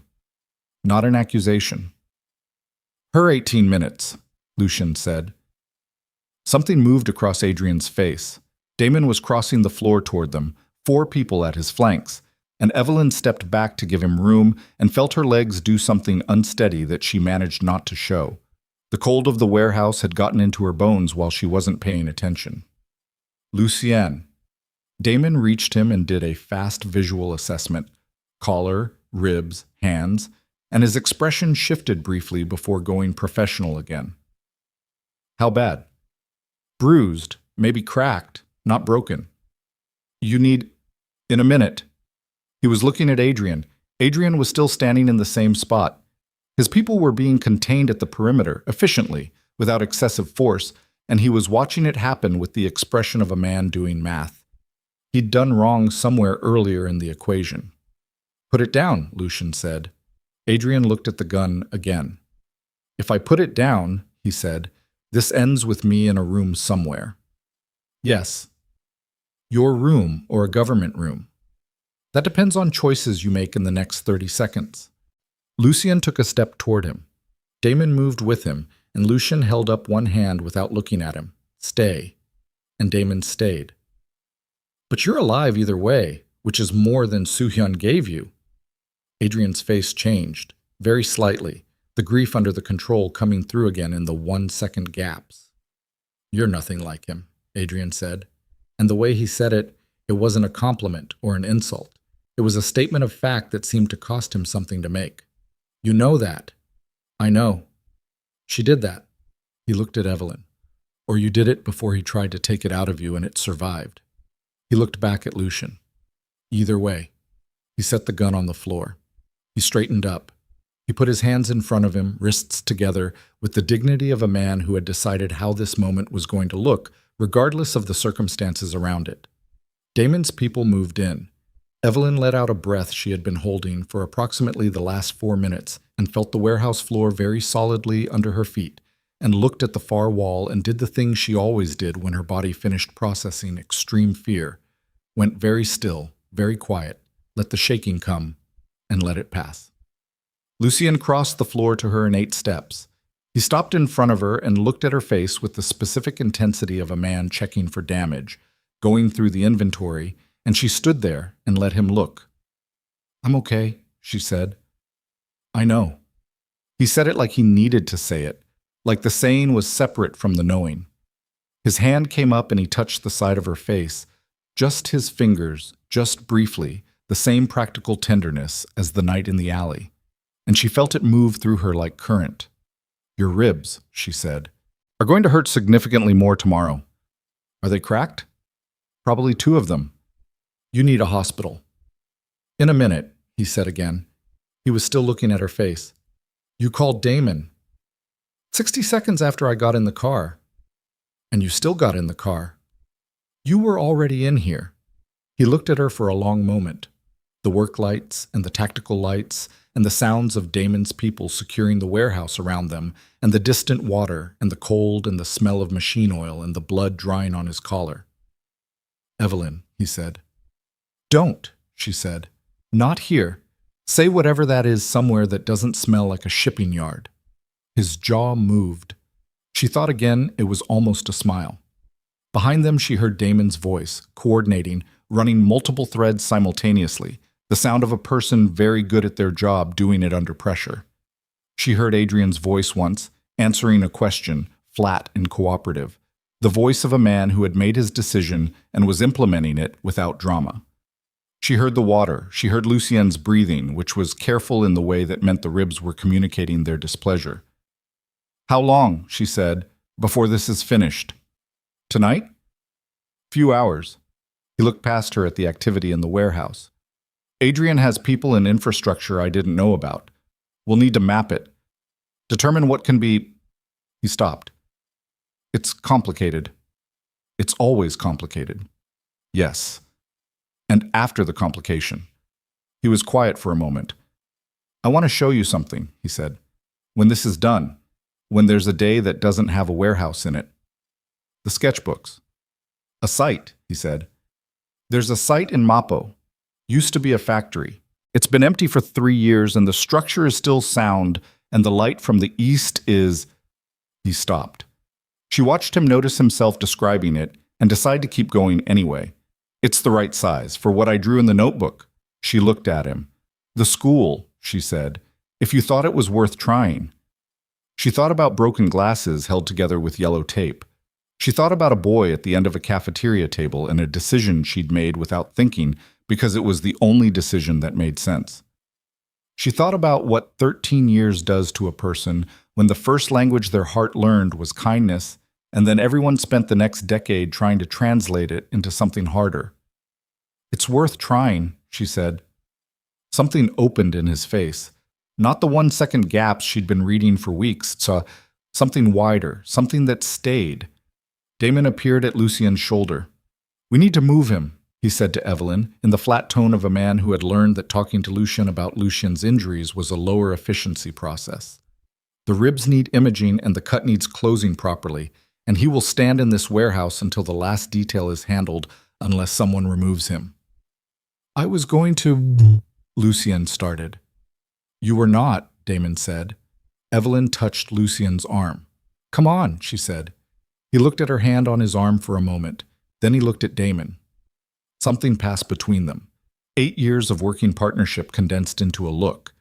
And Damon gave a small nod that said, "I have this. Go." They walked toward the exit. Behind them, the warehouse hummed with the controlled activity of aftermath. Documentation, containment, the administrative machinery that followed events like this one. Ahead of them, the door to the pier, the cold air, the city's light on the water. At the door, Lucien stopped. He turned and looked back at the warehouse one more time. Evelyn stopped beside him and looked with him and tried to see what he was seeing, the space, the light, the shape of what had just happened here. "It's not over," he said. "The organization, the people tied to it, I know it's not over," she said. "It'll be months, maybe longer." "I know." "And there will be things I have to do that—" "Lucien," she turned to look at him. "I'm not standing at the end waiting for you to finish. I'm standing here." She held his gaze. "That's different." He looked at her in the cold air coming off the harbor, with the city behind them and the water below and 2 cracked ribs and a cut that needed closing and 11 years of his family's damage, finally, fractionally, beginning to resolve into something that might be survived. "Yeah," he said quietly. "It is." They went through the door. The cold hit them both, and she heard him pull a careful breath through the ribs, and she stayed close without making an event of it, and they walked down the pier toward the vehicles, toward Damon's people moving with purpose, toward the ordinary, extraordinary machinery of the city, going about its late-night life, entirely indifferent to what had just... The hospital was a private facility in Seoul that Evelyn had never been to before, all clean lines and hushed corridors, and the specific quality of air that came from places designed to make suffering as manageable as possible. They took Lucien through a side entrance, which she understood was standard for him, the main entrance being a variable with too many unknowns. And she sat in a waiting area that smelled like antiseptic and heated air, while somewhere behind a closed door, someone with imaging equipment confirmed what his breathing had already told her. 2 ribs cracked. The cut at his jaw needed 7 stitches. There was bruising across his left shoulder that would take 3 weeks to resolve, and a contusion on his right forearm from something he hadn't mentioned and she hadn't seen happen. Damon brought her coffee from a machine down the corridor and sat beside her without speaking for a while, which she appreciated. "Adrian's," she said eventually, "detained, not by our people." Damon turned the paper cup in his hands. "Lucien made a call before we left the warehouse. Federal Organized Crime Unit. There are agents who've been building a case against Vale's syndicate infrastructure for 4 years. They just didn't have the inside architecture to complete it." She looked at him. "Lucien gave them the architecture," Damon said. "Tonight. From the warehouse. While you were walking to the car." He paused. "Adrian gets processed through a legitimate system, which means he gets a lawyer and a trial and the kind of accountability that doesn't just disappear. And the federal case gets the documentation it needed." He looked at the corridor. It was cleaner than anything I would have come up with. She thought about Lucien standing at the door of the warehouse looking back. What she'd read as a last look at something ending, maybe it had been both. "The 14 government contacts," she said. "That documentation went to the same place. Tonight." Damon's voice was carefully neutral. That particular Domino's situation is going to be someone else's problem for the next several years. And the syndicate itself. That, Damon said, is going to take considerably longer than tonight. She nodded. She'd known that.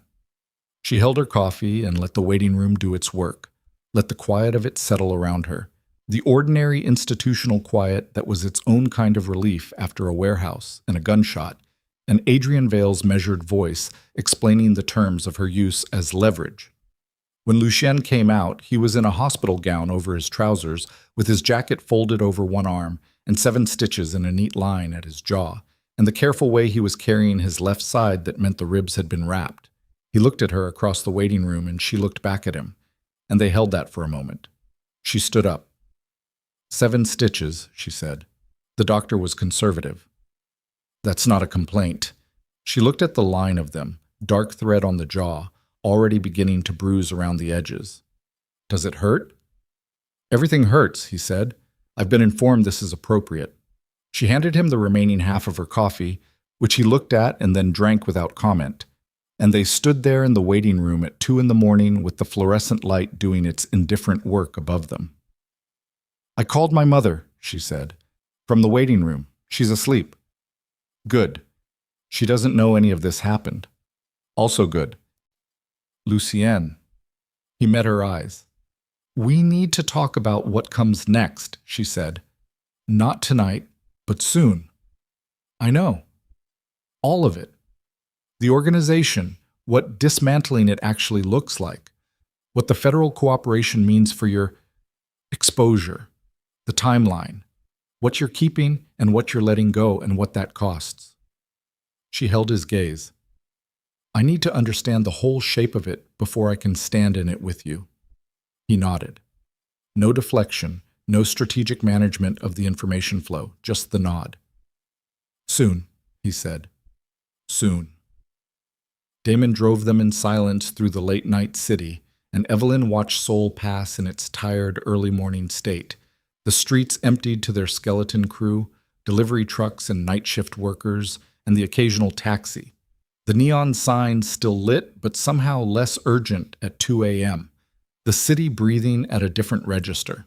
She let herself feel the exhaustion that she'd been holding off through the warehouse and the hospital and the waiting room, let it move through her in the warm back seat, and at some point her head found Lucien's shoulder, and she left it there, and he didn't move, and they crossed the Han in silence, watching the black water below. He stayed at her apartment that night. Nothing dramatic in the staying.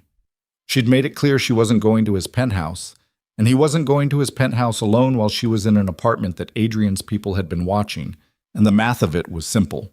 She gave him the couch, which he took without argument, which told her something about either his pain levels or his judgment, or both. She brought him 2 blankets and a pillow and stood in the middle of her small living room looking at this man arranged carefully on her secondhand couch, with his cracked ribs and his stitched jaw and his criminal empire in the initial stages of controlled demolition. "The site in Mapo," she said. He looked up at her. "Tell me about the light." He was quiet for a moment. Then, "Morning light, east-facing. The way the structure is oriented, the main rooms would get 3 hours of direct sun in winter, more in summer." He paused. "There's a courtyard space in the middle of the old factory floor. The roof is partially gone over that section. You could build around the opening, glass, steel framing, and keep the light without losing the shelter." She sat on the arm of the chair across from him. "How long have you been thinking about it?" "The site specifically? 6 months." He looked at the ceiling. "The building in the notebook?" 13 years. She sat with that. "Go to sleep," she said. She went to bed and lay in the dark and listened to the city and thought about the school in the notebook, the wide corridors and the east-facing rooms, and the note in the margin in a 16-year-old's cramped handwriting, and somewhere in that thinking she fell asleep. The months that followed were not clean. She had known they wouldn't be, and she'd been right, and knowing hadn't made the texture of it easier. What dismantling a criminal organization looked like from the inside was not a dramatic act. It was documentation and legal frameworks and the specific patience of watching systems built over decades resist their own unwinding. It was federal agents in conference rooms and lawyers whose fees would have covered her mother's treatment for a year, and conversations about liability and cooperation agreements and the specific vocabulary of institutional accountability. There were days that were very hard. There were nights Lucien came to her apartment with the weight of the day's complications behind his eyes, and she put dinner on the table, and they sat across from each other and talked about what was happening with the directness they'd established in the warehouse. No strategic management, no information rationing, just the actual shape of things.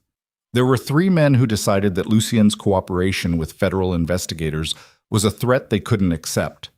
The first 2 were handled by Damon before they became active problems. The third got close enough that Evelyn's mother had to be moved to a different facility for 6 weeks, which was the hardest period of all of it, the clearest demonstration of what it costs to be in proximity to the unwinding. Her mother handled it with a composure that Evelyn recognized as the specific composure of a woman who had survived harder things and decided not to be destroyed by them. "He's a good man," her mother said once, during the 6 weeks, sitting in the new facility's window with afternoon light on her face and the novel face down in her lap. "He's complicated," Evelyn said. "Those are not mutually exclusive," her mother said, and picked up the novel. Adrian Vale's trial took 11 months. Evelyn did not attend. Lucien attended once. For the day his testimony was entered, and he came to her apartment afterward and sat on the couch without taking his coat off for 20 minutes, before she sat beside him, and he told her what it had been like to say the things he'd said in that room, and she listened without trying to fix any of it, and at some point his hand found hers, and they sat there while the city made its noises below. Adrian received a sentence of 14 years. He made no appeal. On the day the sentence was entered, Lucien received a letter. Handwritten, delivered through his legal team, 3 lines. She never read it and never asked to. She saw him read it at her kitchen table and fold it and sit with it for a while and then put it in his coat pocket. And later that evening he told her only that Adrian had written that Lucien's mother would have been proud of what he was doing, and then he didn't say anything else about it, and she didn't ask him to. She left the diner in the spring. Not because she had to. The financial realities of her life had shifted substantially and irreversibly, which she had needed to make her own peace with, and she'd done that work. But because she'd started taking courses at Hongik University's architecture program as an auditing student, sitting in the back of lecture halls with students a decade younger. filling notebooks with structural terminology and load calculations and the specific visual language of people who thought about spaces and what they did to the humans inside them. She'd done it without telling Lucien first, which she suspected told him more than if she'd announced it. When she told him, he looked at her with the expression she'd finally found a name for. The expression of a man receiving something he'd stopped expecting and hadn't yet rebuilt the defenses to manage. She'd named it privately, in her own head, the unguarded look.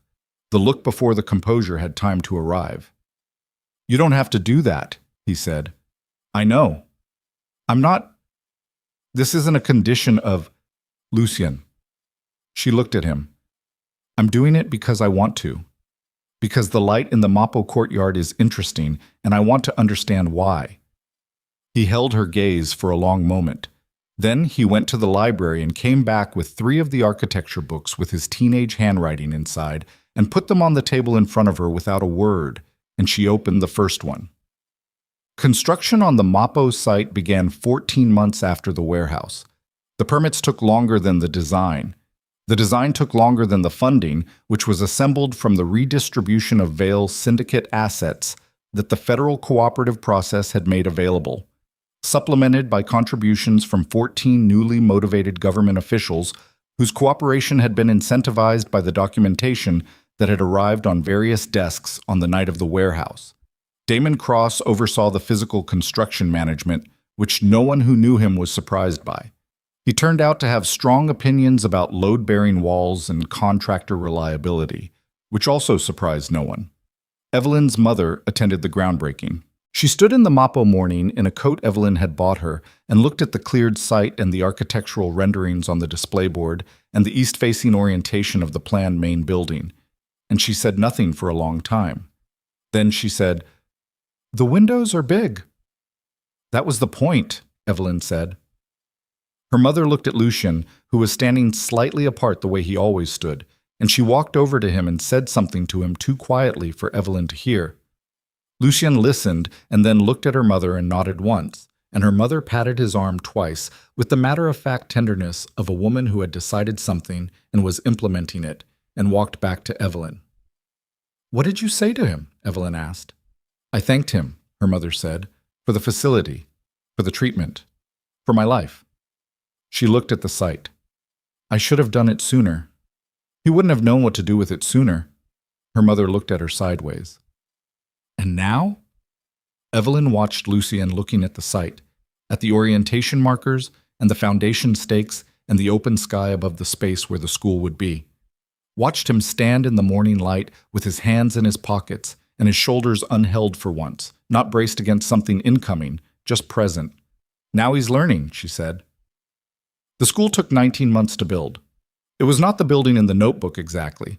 19 months of structural reality and code compliance, and the collaboration between Lucien's architectural vision and the firm he'd partnered with had shaped it into something more specific, more grounded, more honest than a teenager's idealized sketch. But the bones were the same. The east-facing classrooms, the courtyard with the glass roof over the open space, the corridors wide enough to feel generous, the counseling rooms positioned so their windows faced the garden, not the street, the art studios on the top floor where the light came from above, and in the main entrance hall, mounted on the wall opposite the front door in a small glass case with no explanatory label, a pair of wire-rimmed glasses held together at the bridge with yellow tape. Students asked about them sometimes. The staff had been briefed to say only, they belonged to the person who built this place. The students could draw their own conclusions. The school opened in October. 63 scholarship students in its first year, drawn from the public schools with the longest waiting lists and the shortest resources, selected by a committee Evelyn had assembled with the specific criteria of need and aptitude and the particular kind of quiet determination that didn't always show up on standardized metrics but showed up everywhere else if you knew how to look. Lucien spoke at the opening. Brief, at his own insistence, 5 minutes, and Evelyn stood off to the side and watched him stand in front of 63 children and 100-and-something parents and the staff and Damon in the back row with his arms crossed. And she watched him say the things he'd been building toward for years. He didn't talk about the syndicate. He didn't talk about the warehouse or the federal cooperation or the accounting that had preceded this building. He talked about a cafeteria, About a morning when someone made a decision that cost them nothing and meant everything. About the fact that every child in this room had already been told by something, a number, a waiting list, a school that didn't have room, that they were an acceptable loss. He said, "You are not an acceptable loss. That's not an opinion. That's what this building is made of." 63 children looked at him. In the back row, Damon Cross uncrossed his arms. Afterward, when the official part was done, and the students were moving through the building for the first time with the specific energy of people in a space that was designed to make them feel they belonged, Evelyn found Lucien in the courtyard. He was standing in the center of it, looking up at the glass roof, at the sky coming through in its October pale blue, the light falling through in the way he'd described from a couch in her apartment. 3 years ago, the city making its night noises below, his cracked ribs and his stitched jaw, and the whole catastrophe of that week still settling. She stood beside him and looked up. "The light," she said. "Yes." "You got it right." "We got it right," he said. She looked at his profile. The scar at his jaw from the 7 stitches had settled into something faint and silver, almost invisible unless you knew to look. He'd stopped carrying himself with the particular braced quality that had been in his posture every day she'd known him. Not all the way, not permanently. The years of it didn't unwind completely, but enough. Enough to see the difference. "I've been thinking about the second building," she said. He turned to look at her. "Incheon, there's a site near the port. Old warehouse district, similar structure to this one." She looked back at the glass roof. Different light, more western-facing, so it would work differently. But the bones are right. He was quiet for a moment. "How long have you been thinking about it?" "Since the permits for this one," she said. "You were in the 3rd review meeting and I was sitting in the back and I thought, if the model works, if this works the way the design says it should." She paused. "You'd want to do it again." "Yes," he said, without hesitation. "So would I." He looked at her, the unguarded look. She'd gotten more practiced at receiving it over the years, but the specific quality of it, the thing behind it, the fact that it was a choice he made every time, a small, voluntary act of trust that cost him something and that he made anyway. From somewhere inside the building, the sound of children moving through new corridors, voices and footsteps, and the particular noise of a space being claimed by the people it was built for. "Evelyn," he said. "I know," she said. "You don't know what I was going to say." "I know you were going to say something real," she said, "and that you were going to say it here, in this building, which is the right place to say real things." She looked at him. "So say it." He held her gaze in the October light coming through the glass above them. "I spent 13 years building things that could be taken apart," he said. "Networks, organizations, architecture made of leverage and fear." He looked at the courtyard walls, the materials he had chosen, the way the space sat around them. "This can't be taken apart. It's poured into the ground. It's in the title records." He looked back at her. "Whatever happens to me, this exists. These kids have this." "Yes," she said. "That's the first thing I've ever made that I wasn't afraid someone would use against me." She was quiet for a moment. "Because they can't threaten you with it," she said slowly. "It's not something you're holding. You gave it away." "Yes." The word came out with an exhale behind it. "Yes, that's it exactly." She thought about what Damon had said in her diner 2.5 years ago. The reason the organization worked was because there was nothing anyone could threaten him with. And what had come after, he can't walk away from this. She thought that Damon had been half right. There was still something that could be threatened. There would always be something. You didn't stop being human because you got careful. But there was a difference between a vulnerability and a weakness, and she thought Lucien was beginning, slowly, imperfectly, with the particular difficulty of a person rebuilding something that had been deliberately demolished, to understand that difference in his body rather than just his head. "The second building," she said, "I want to be involved from the design stage. Not auditing, actually involved." He looked at her for a long moment. "I was going to ask," he said. "I know you were. You keep saying that." "Because I keep being right." Something moved through his expression, and this time it went all the way to a smile, actual and unguarded, and it changed his whole face the way she'd suspected it would the first time she'd seen the edges of it. Made him look younger and older simultaneously. Made him look like the boy in the cafeteria and the man in the warehouse and every version of himself between and after, all at once. It was brief, but it was real. And she filed it away in the same place she'd been filing things since the alley. Not cataloging, not building a case, just keeping them the way you keep things that matter. 2 months later, on a Saturday morning with winter coming in off the Han and the city doing its gray sky November best, Evelyn's mother was discharged from the MAPO facility. Fully. Not to monitoring, not to reduced care. To her own apartment and her own life, and the novel she'd been meaning to finish for 2 years. The cardiac function had responded to the treatment in the way that happened sometimes, rarely, when the treatment was exactly right and the timing was exactly right and the particular biology of a particular person cooperated. She had been told it was not guaranteed to last. She had been told to live as if it would. She moved back into her apartment in Mapogu. A different apartment, ground floor, better lit. A small garden plot in the building's yard that the landlord had agreed to let her use, and Evelyn helped her unpack on the first Saturday, and they stood in the new kitchen while the winter light came through the window and made the whole room look warmer than November had any right to be. "He paid for the apartment deposit," her mother said. Not accusing, just noting. "I know," Evelyn said. "Did you tell him not to?" "I told him that if he wanted to do something useful, he could help me move the boxes." Her mother looked at her. "Did he?" "He moved every box, including the ones I could carry myself." She opened a cabinet. "He also has opinions about kitchen organization that are incorrect but that I'm choosing not to address today." Her mother made a sound that was definitely a laugh, which was its own kind of medicine. They stood in the kitchen in the winter light, and Evelyn thought about the specific journey of a thing. From a cafeteria morning she'd barely registered at the time.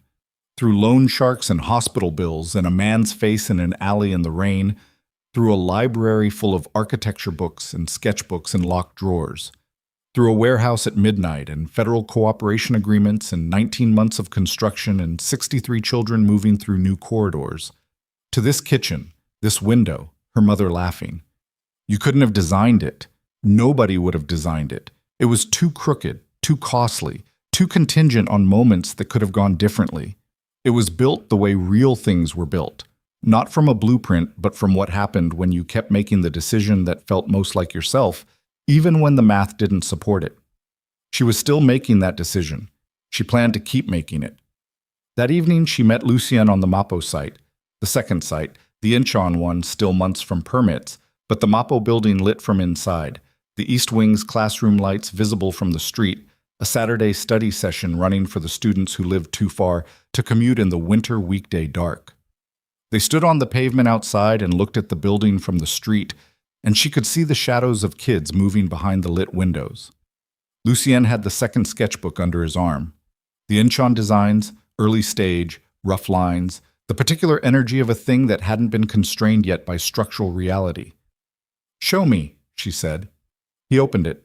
They stood on the pavement in the November cold with the sketchbook between them and the building's warm light spilling out over the street, and talked about the second site the way they'd talked about buildings in the library years ago. Without strategy, without calculation, just the pleasure of thinking about spaces and what they could hold. A light went off in one of the classrooms, then another. The study session ending, students trickling out through the front entrance, backpacks and phones, and the particular post-study looseness of teenagers who had been concentrating for 3 hours. A few of them noticed Lucien and Evelyn on the pavement, and one girl, maybe 15, small, with a backpack that was slightly too large for her in the way of someone who carries everything with them in case home is uncertain, stopped and looked at the building for a moment before looking at them. "Did you build this?" she said, directed at both of them, her gaze moving between them without settling. "We did," Evelyn said. The girl looked at the building again. At the light in the windows, the wide glass doors, the courtyard visible through the entrance hall. "It doesn't feel like a school," she said. "What does it feel like?" Lucien asked. The girl thought about it with the seriousness of someone who took questions at face value. "Like someone thought about what it would feel like to be inside it," she said. Then she shifted her backpack and walked away down the street toward the bus stop, unhurried, already somewhere else in her head. Evelyn and Lucien looked at each other. She thought about the note in the margin of the third sketchbook, a place for kids like us. She thought about the glasses in the entrance hall case. She thought about a 16-year-old sitting at the end of a cafeteria table who had looked up at her with the expression of someone hearing a foreign language for the first time. And she thought about the 37 years it had taken the consequences of that moment to fully arrive. The street was quiet. The last students had gone. The building's lights stayed on. They kept them on until 10 for anyone who needed to stay. "Incheon," she said. "Incheon," he said. They stood in the cold with the sketchbook and the lit building and the city around them, and neither of them moved to leave yet, and the night settled over Seoul the way it always did. Without asking, without apology, just falling, covering everything equally, the broken and the mended and the things still in the process of becoming both. Not clean, not simple, not the version of things you told yourself when you needed it to be easier, but real. Fully, stubbornly, imperfectly real. And that, in the end, was the only kind that had ever been worth building.